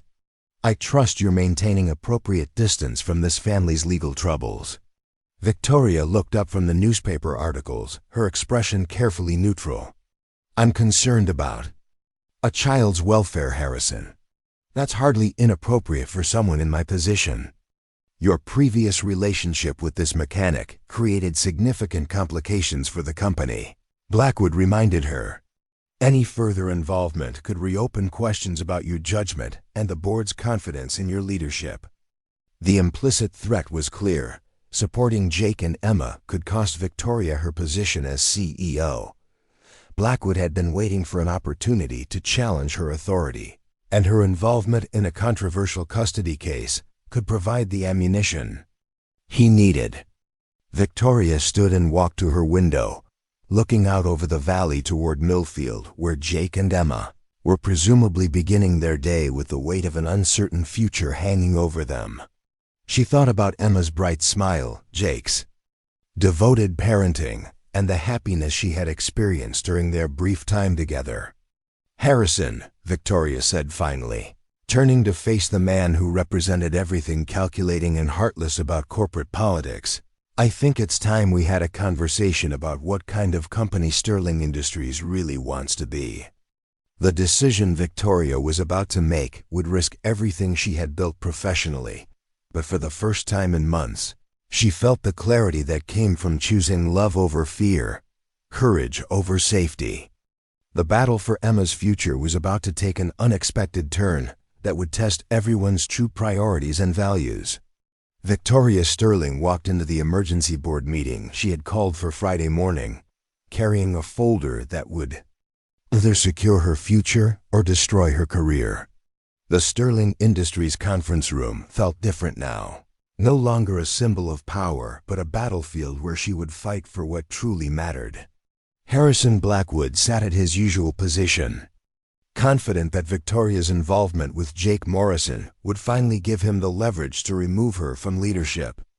The other board members appeared puzzled by the urgent meeting, unaware of the storm brewing between their CEO and the man who had challenged her authority for years.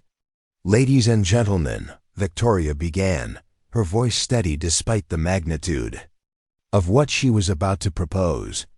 "I've called this meeting to announce Sterling Industries' newest charitable initiative.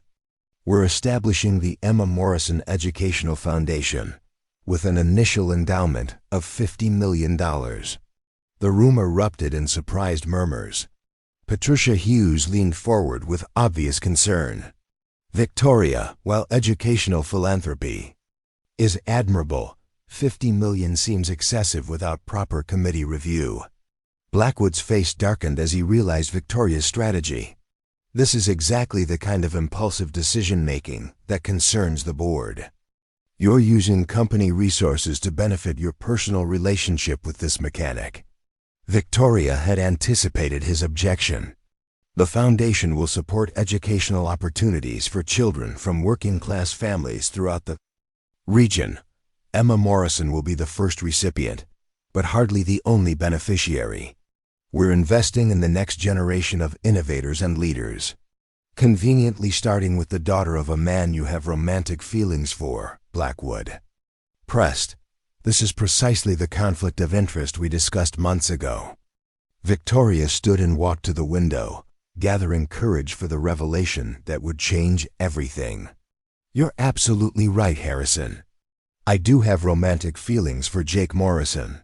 In fact, I'm in love with him and his daughter, and I'm tired of pretending that's something to be ashamed of.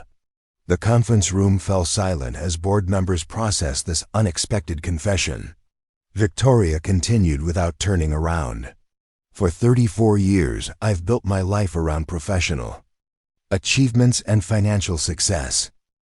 I've accumulated wealth, power, and recognition, but I've never experienced the kind of authentic happiness I found with Jake and Emma Morrison. She turned to face the board, her expression resolute. This foundation isn't about helping one family. It's about recognizing that our company's success means nothing if we're not using it to make meaningful differences in people's lives. Jake Morrison taught me that love and integrity matter more than profit margins and corporate politics. Patricia Hughes spoke carefully. Victoria, no one questions your right to personal happiness, but mixing romantic relationships with corporate philanthropy creates legal and ethical complications. Then let me simplify the situation, Victoria replied, pulling out a document from her folder. I'm resigning as CEO of Sterling Industries, effective immediately. Rebecca Chun will serve as interim CEO while the board searches for my replacement.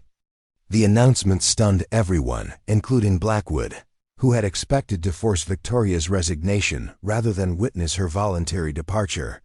Victoria, you can't be serious.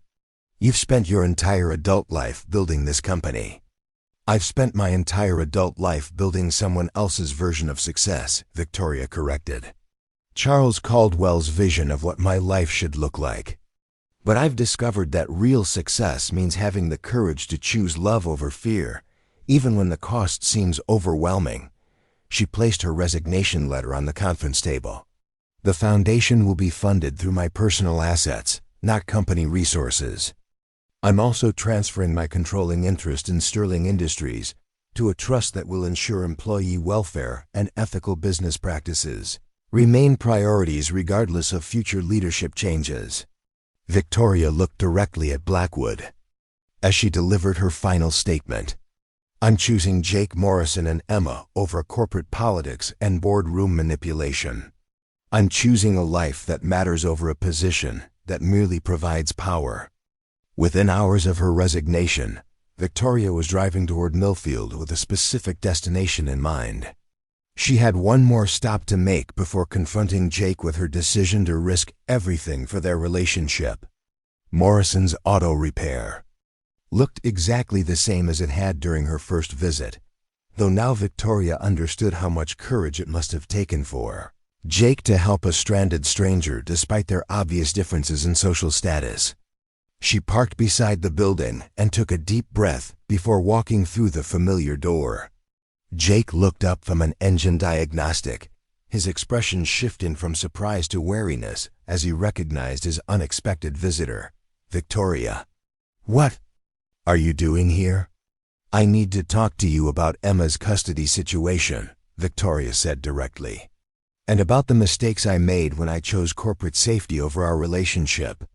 Jake wiped his hands on a shop rag, his body language Defensive. If this is about charity or financial assistance, I told you before that we don't need your guilt money. It's not charity, Victoria replied. It's an investment in Emma's future and an apology for my cowardice. I've established an educational foundation in Emma's name, funded with my personal assets. She'll have access to any educational opportunity she wants, from piano lessons to college tuition to graduate school. Jake stared at her, trying to process the implications of what she was saying. Why would you do that? And how does this help the custody review in 6 months? Victoria stepped closer, her voice soft but determined. Because I realize that loving someone means fighting for them, even when it's difficult or inconvenient. I resigned as CEO this morning and liquidated most of my assets to fund the foundation. Patricia Caldwell can't argue that Emma lacks educational opportunities when she has access to unlimited educational resources. You resigned? Jake's voice carried disbelief and something that might have been admiration. Victoria, you spent your whole life building that position. I spent my whole life building someone else's definition of success, Victoria corrected. But these past months without you and Emma taught me that professional achievements feel meaningless when you're emotionally empty. I want to build something real with both of you, if you'll give me another chance. Before Jake could respond, Emma's voice echoed from the homework corner where she had been working on a science project. Miss Victoria, you came back. Emma ran across the shop and threw herself into Victoria's arms with the uninhibited joy of a child who had missed someone desperately. Victoria held her tightly, feeling tears on her cheeks as she realized how much she had missed this little girl who had taught her what unconditional love looked like. I missed you so much, Emma whispered. Dad has been really sad since you stopped visiting us. Victoria looked over Emma's head at Jake, seeing the pain and longing in his eyes despite his defensive posture. I missed you too, sweetheart. I made some really big mistakes, but I'm hoping your dad will give me a chance to fix them. Jake watched the reunion between Victoria and Emma, his heart breaking and healing simultaneously. Emma's obvious joy at Victoria's return reminded him of how much happiness this woman had brought to their lives, while Victoria's sacrifice of her career demonstrated a commitment he hadn't expected. Emma, why don't you show Miss Victoria your latest drawings while I finish up this diagnostic? Jake suggested, needing time to process Victoria's revelations. Emma eagerly led Victoria to her corner, chattering about school projects and friends, while showing off artwork that had grown increasingly sophisticated during Victoria's absence. Victoria listened with genuine interest, remembering how much she had enjoyed these conversations about Emma's daily adventures and creative projects. I drew this one for you, Emma said shyly, producing a carefully folded paper. It's all 3 of us, but this time we're building something together instead of just fixing cars. Victoria unfolded the drawing to see 3 figures constructing what appeared to be a house, with tools scattered around and smiling faces on all the characters. At the bottom, Emma had written in her improving cursive, "Family builds things together." This is beautiful, Emma, Victoria said, genuinely moved by the child's artistic interpretation of her hopes for their future. You're right that families build things together. Sometimes they build houses, sometimes they build businesses, and sometimes they build new ways of being happy. When Jake finished his work and joined them, Victoria took a deep breath and addressed the question that hung between them. Jake, I know I hurt you when I chose corporate politics over our relationship. I was afraid of losing everything I had worked for, but I ended up losing the only things that actually mattered. Jake studied her face, searching for signs of the calculating executive who had abandoned them months earlier. Instead, he saw vulnerability and genuine remorse, combined with a determination that reminded him of the woman who had voluntarily waited in his shop while he repaired her car. What exactly are you proposing? Jake asked carefully. That you'll fund Emma's education and will pretend the last few months didn't happen? I'm proposing that we build a life together, Victoria replied. All three of us. I know I have. To earn back your trust, and I know Emma's custody review means we're under scrutiny for the next 6 months. But I also know that what we had was real, and I'm willing to fight for it if you are. Emma looked between the two adults, sensing the importance of their conversation, even if she didn't understand all the complexities involved. Dad, does this mean Miss Victoria can come to dinner again and help me with my homework? Jake felt his defensive walls crumbling as he saw the hope in his daughter's eyes and remembered the genuine happiness Victoria had brought to their daily routines. Emma, grown-up relationships are complicated, sweetheart. Miss Victoria and I need to talk about some important things. But you still love each other, right? Emma asked with the directness that never failed to surprise adults. I can tell because you both look happier when you're looking at each other. Victoria and Jake exchanged a glance that confirmed Emma's observation. Despite the pain and misunderstandings, the fundamental attraction and affection between them remained strong. Yes, Victoria said quietly, looking directly at Jake. I still love both of you very much. Jake felt his remaining resistance dissolve as he heard the words he had never expected to hear again. I love you too, Victoria. Both of you. But love isn't enough if we can't trust each other when things get difficult. Then let me prove that I've learned from my mistakes, Victoria replied. The custody review gives us 6 months to demonstrate that Emma is thriving in a stable, loving environment. Let me be part of that environment and show you that I'm committed to our family for the long term. Jake considered her proposal, weighing his lingering hurt against the possibility of reclaiming the happiness they had briefly shared. Emma's obvious joy at Victoria's return and the sacrifice Victoria had made by leaving her corporate position suggested a level of commitment that went beyond romantic impulse. What about your career? Jake asked. You spent decades building Sterling Industries.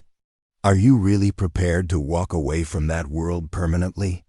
Victoria smiled, feeling more confident about her decision with each passing moment. I'm starting a new consulting firm focused on helping companies implement ethical business practices and community engagement programs. It turns out that my corporate experience is valuable in ways I never considered. And I can use those skills to make a positive difference instead of just accumulating wealth. And a board of directors who cause so much trouble? Jake pressed. Harrison Blackwood can have Sterling Industries, Victoria replied. I'd rather build something meaningful with you and Emma than fight corporate politics for the rest of my life. Emma had been listening to this conversation with growing excitement, and she finally interrupted with a question that cut to the heart of the matter. Does this mean we're going to be a real family now, like in my drawings? Victoria knelt beside Emma's chair, taking the young girl's hands in hers. I hope so, sweetheart. But families take time to build, and your dad and I need to work together to make sure we're doing what's best for you.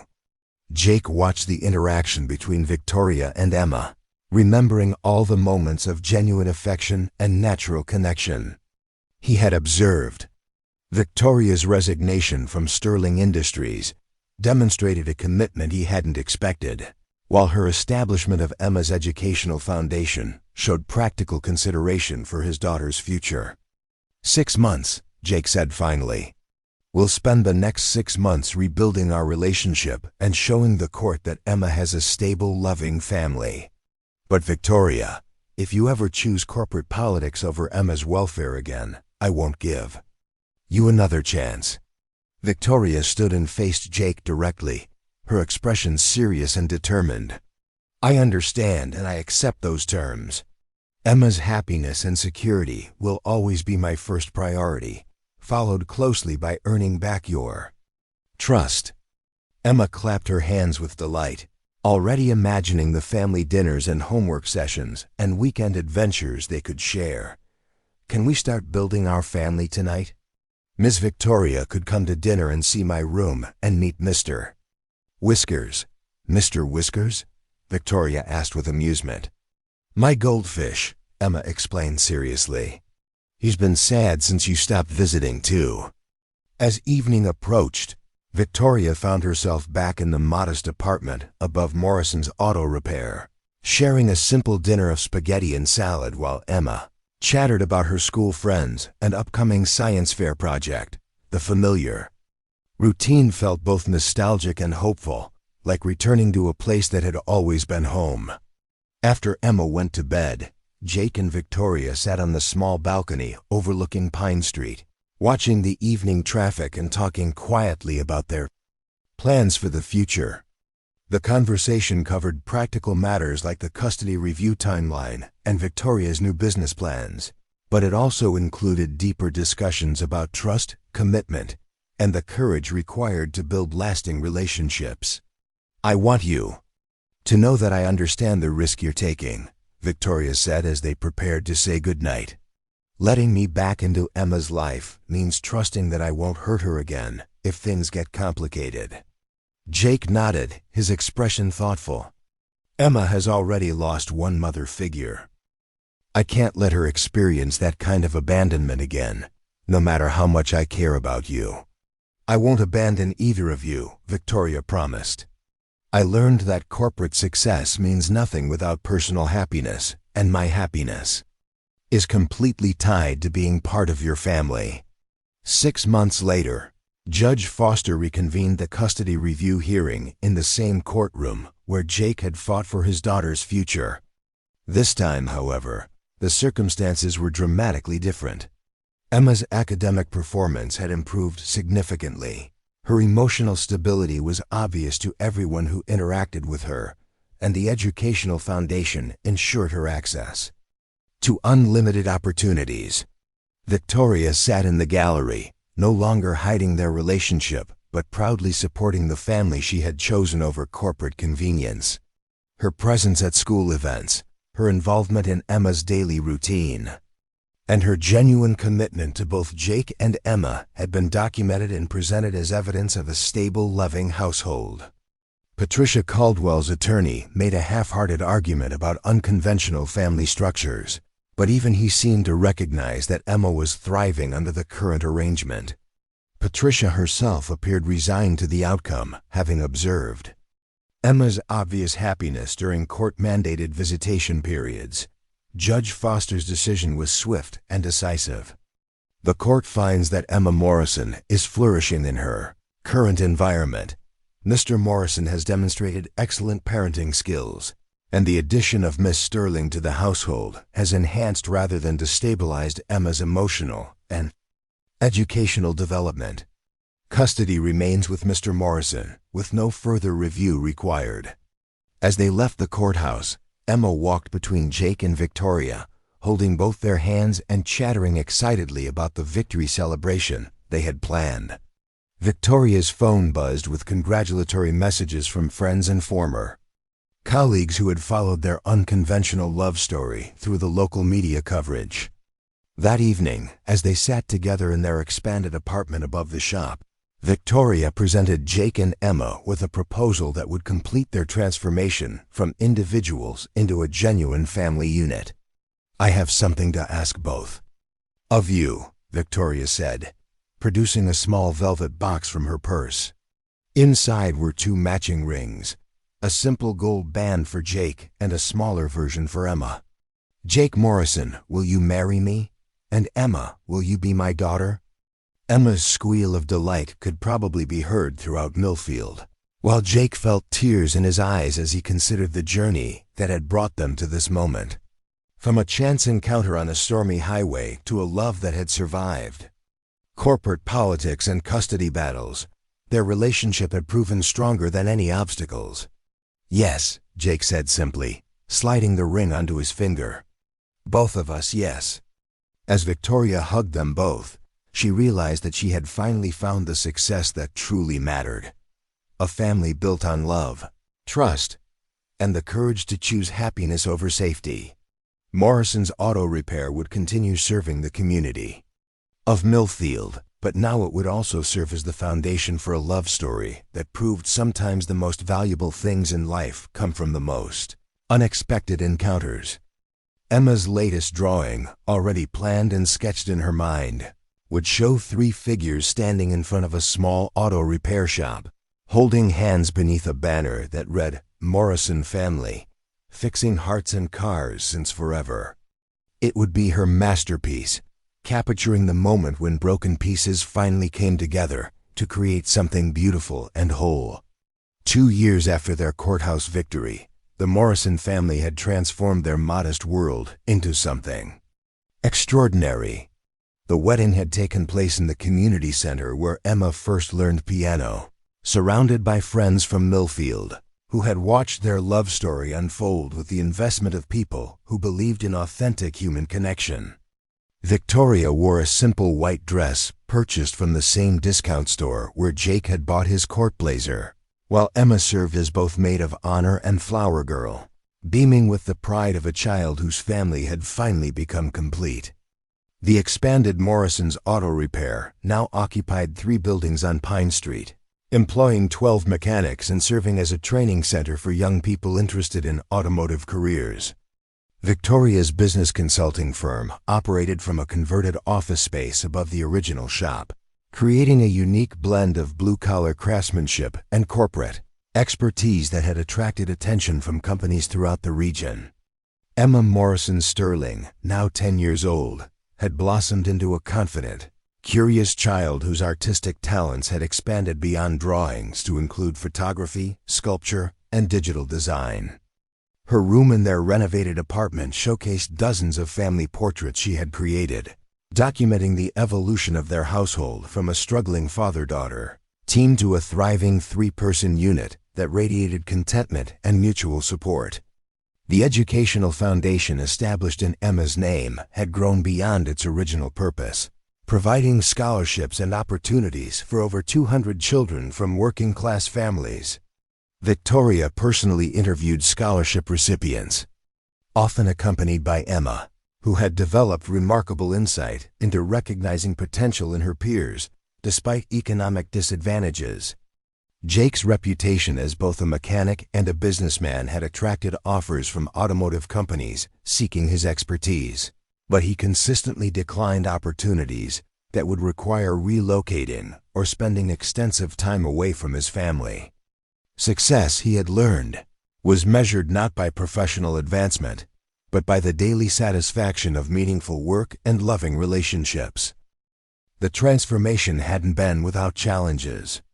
Victoria's adjustment to small-town life required patience and humility as she learned to navigate relationships based on genuine connection rather than transactional benefits.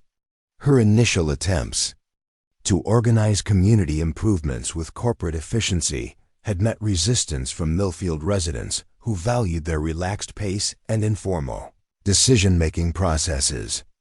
Emma had struggled with the attention that came from her family's unusual story, as reporters occasionally visited Millfield seeking updates on the billionaire who had abandoned wealth for love. Victoria and Jake had worked carefully to shield Emma from unwanted publicity while teaching her to handle curiosity about their family's origins with grace and appropriate boundaries. Jake's relationship with Patricia Caldwell had gradually improved as Emma's grandmother recognized the stability and happiness her granddaughter had found with Jake and Victoria. Monthly visits to the Caldwell estate provided Emma with exposure to cultural experiences while maintaining the strong foundation of her daily life in Millfield. Patricia had even begun volunteering with the Educational Foundation, finding purpose in supporting children whose circumstances reminded her of her own granddaughter's journey. The most significant challenge had come during Victoria's first year of marriage, when Harrison Blackwood attempted to create legal complications around the Educational Foundation's funding and management. His efforts to portray Victoria's philanthropy as tax evasion had required expensive legal defense and temporary scrutiny from federal agencies. The investigation ultimately vindicated Victoria's financial practices while exposing Blackwood's own questionable business dealings, leading to his resignation from Sterling Industries and criminal charges for embezzlement. Through each obstacle, The Morrison family had grown stronger by facing difficulties together, rather than allowing external pressures to divide them. Victoria's crisis management skills, honed through decades of corporate challenges, proved invaluable in protecting their family's privacy and legal interests. Jake's steady pragmatism provided emotional stability during stressful periods, while Emma's resilient optimism reminded them both why their sacrifices were worthwhile. The couple's decision to expand their family had led to extensive discussions about adoption, surrogacy, and the various paths available for adding another child to their household. Victoria's medical limitations, a result of her earlier car accident, had eliminated traditional pregnancy as an option, but both she and Jake felt called to provide a loving home for a child who needed the stability they could offer. Their research into adoption procedures had connected them with Maria Santos, a 15-year-old pregnant girl whose circumstances reminded Victoria of her own challenging childhood. Maria's parents had abandoned her upon learning of her pregnancy, and she faced the difficult choice between keeping her baby without support or finding adoptive parents who could provide opportunities she couldn't offer. The meetings between Maria and the Morrison family had been emotional and complex, as the teenager evaluated whether she could trust them with her child's future. Emma's presence during these conversations had been crucial, as Maria could observe firsthand the kind of loving, supportive environment the Morrisons had created for their daughter. Victoria's transparency about her own adoption experience and her commitment to maintaining contact with birth families had reassured Maria that choosing adoption didn't mean losing all connection to her child. Jake's obvious devotion to Emma demonstrated his capacity for loving children regardless of biological relationships, while the family's modest lifestyle convinced Maria they weren't seeking a child as a status symbol or emotional accessory. The legal processes surrounding adoption had required months of home studies, background investigations, and court appearances that felt familiar after their custody battle experience. Victoria's previous interactions with family court systems proved beneficial as they navigated requirements and prepared documentation demonstrating their suitability as adoptive parents. When Maria gave birth to a healthy baby boy she named David, the Morrisons were present at the hospital, offering support during labor and forming the first bonds with their future son. Maria's decision to place David with them came after several days of holding her baby and confirming her belief that love sometimes required sacrifice for a child's greater benefit. The transition period that followed tested every aspect of the Morrison family's communication and adaptability. Victoria, who had never cared for an infant, struggled with the exhaustion and constant demands of newborn care. Jake, experienced with baby care from Emma's early years, took primary responsibility for nighttime feedings and diaper changes while teaching Victoria essential skills with patient encouragement. Emma embraced her role as big sister with enthusiasm that sometimes bordered on overwhelming involvement. Her desire to help with every aspect of David's care required gentle guidance about appropriate boundaries and the importance of allowing her parents to maintain primary responsibility for infant care. The sleep deprivation and lifestyle adjustments that accompany new parenthood strained the couple's relationship during David's first months as they learned to balance marriage, business responsibilities, and the demands of two children at different developmental stages. Victoria's perfectionist tendencies clashed with the messy realities of infant care, while Jake sometimes felt overwhelmed by the pressure to support his wife's adjustment while maintaining his business and parental responsibilities to Emma. Their breakthrough came during a particularly difficult night when David was colicky and Emma was struggling with homework while Victoria attempted to calm the crying baby and Jake dealt with an emergency repair call. The chaos that ensued included spilled formula, tears from all family members, and a moment of complete overwhelming frustration that left everyone questioning their ability to manage their expanded household. Emma's solution was characteristically direct and wise beyond her years. She suggested they create a family meeting system where everyone could express their needs and concerns without judgment, leading to practical solutions rather than emotional reactions. The 10-year-old's leadership during this crisis reminded her parents that successful families require input from all members, regardless of age. The weekly family meetings that followed became a cornerstone of their household management, allowing them to coordinate schedules, address problems before they became crises, and celebrate achievements together. Emma took minutes of each meeting in her careful handwriting, creating a record of their family's growth and decision-making processes. David's first birthday celebration at Morrison's Auto Repair drew hundreds of community members who had watched the family's journey with admiration and support. The party featured Emma's artwork displayed throughout the shop, a cake shaped like a wrench made by Mrs. Rodriguez from the diner, and an atmosphere of genuine celebration for a family that had become a symbol of love's triumph over adversity. Victoria's speech during the celebration reflected on the unexpected turns that had led her from corporate isolation to profound family connection. She spoke about learning that wealth meant having enough to share, success meant building something lasting, and happiness required the courage to choose love over safety. Jake's remarks focused on the community support that had sustained their family through every challenge, from his early days as a struggling single father to their current status as local celebrities who remained committed to their working-class roots. He emphasized that their story wasn't about one person's sacrifice for love, but about the power of community to nurture relationships that might otherwise fail under external pressures. Emma, now comfortable speaking in public settings, thanked everyone for welcoming Victoria into their community and for treating David as if he had always belonged to Millfield. Her brief speech concluded with an invitation for everyone to visit their family's art exhibition at the community center, featuring her photographic documentation of Millfield's residents and businesses. The art exhibition had been Emma's idea, inspired by her desire to show appreciation for the community that had supported their family's unconventional journey. Her photographs captured the dignity and beauty in everyday work, from mechanics under car hoods to teachers working with students to shop owners serving customers with personal attention and care.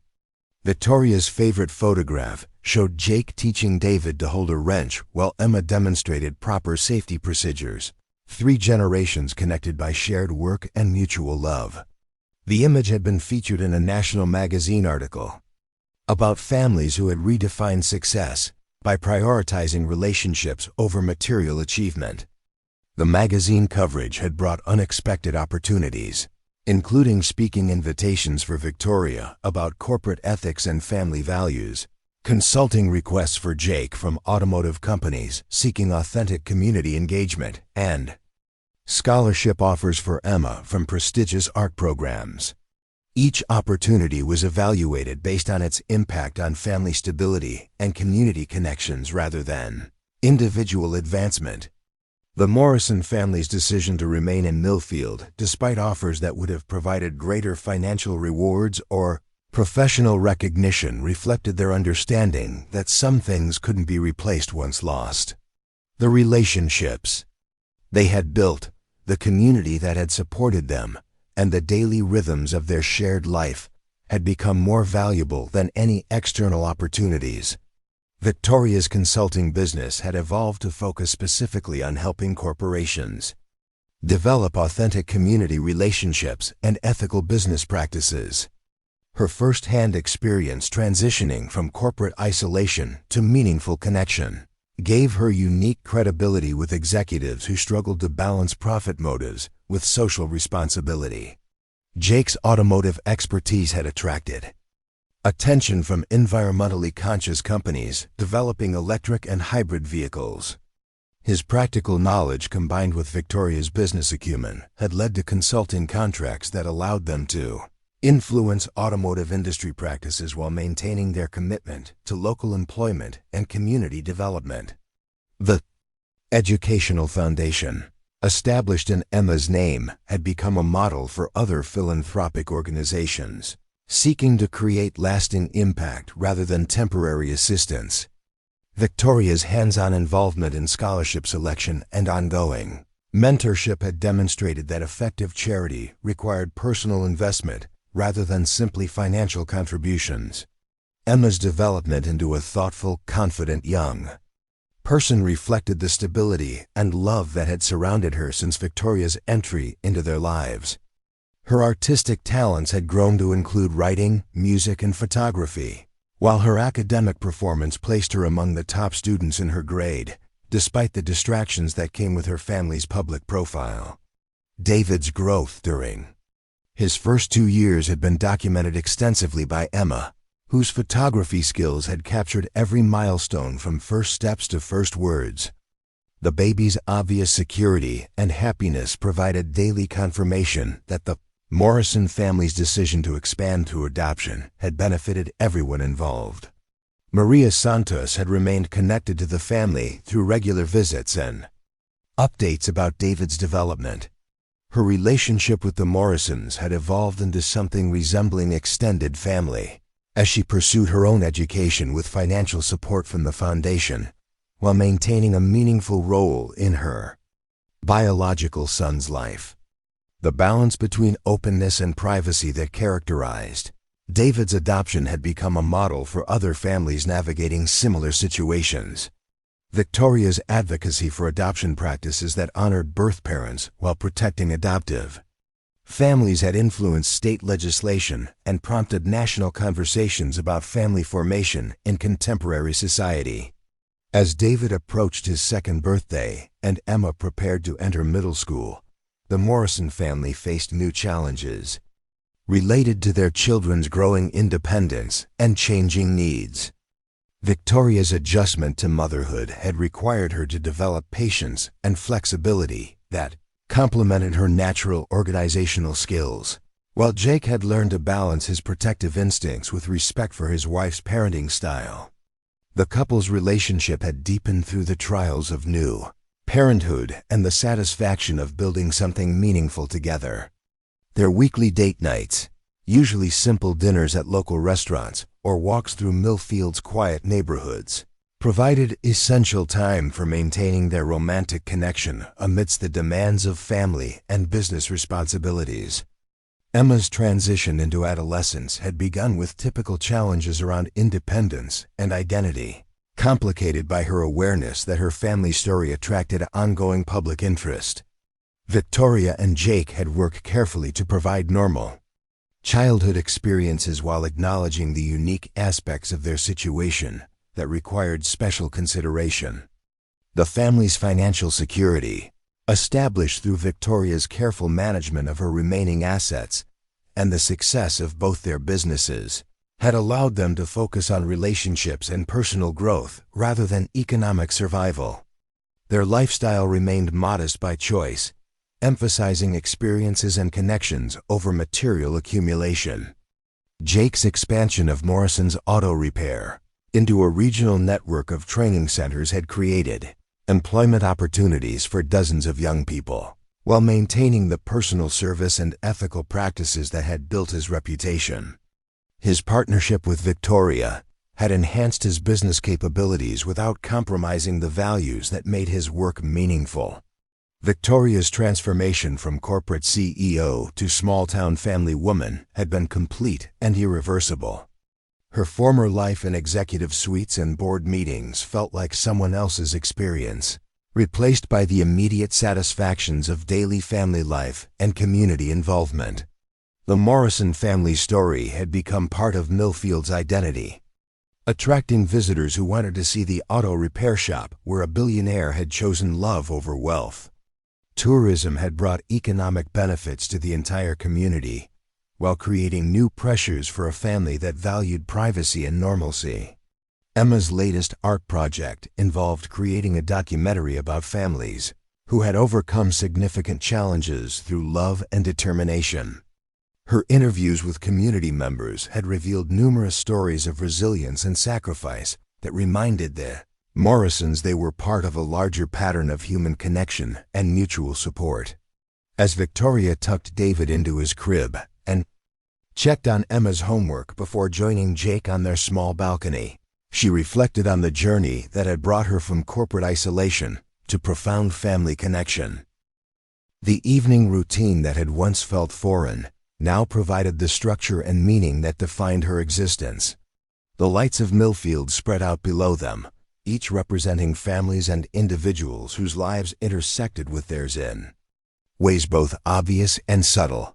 Victoria's decision to abandon wealth and power for love had rippled through their community, creating opportunities and connections that continued to multiply with each passing year.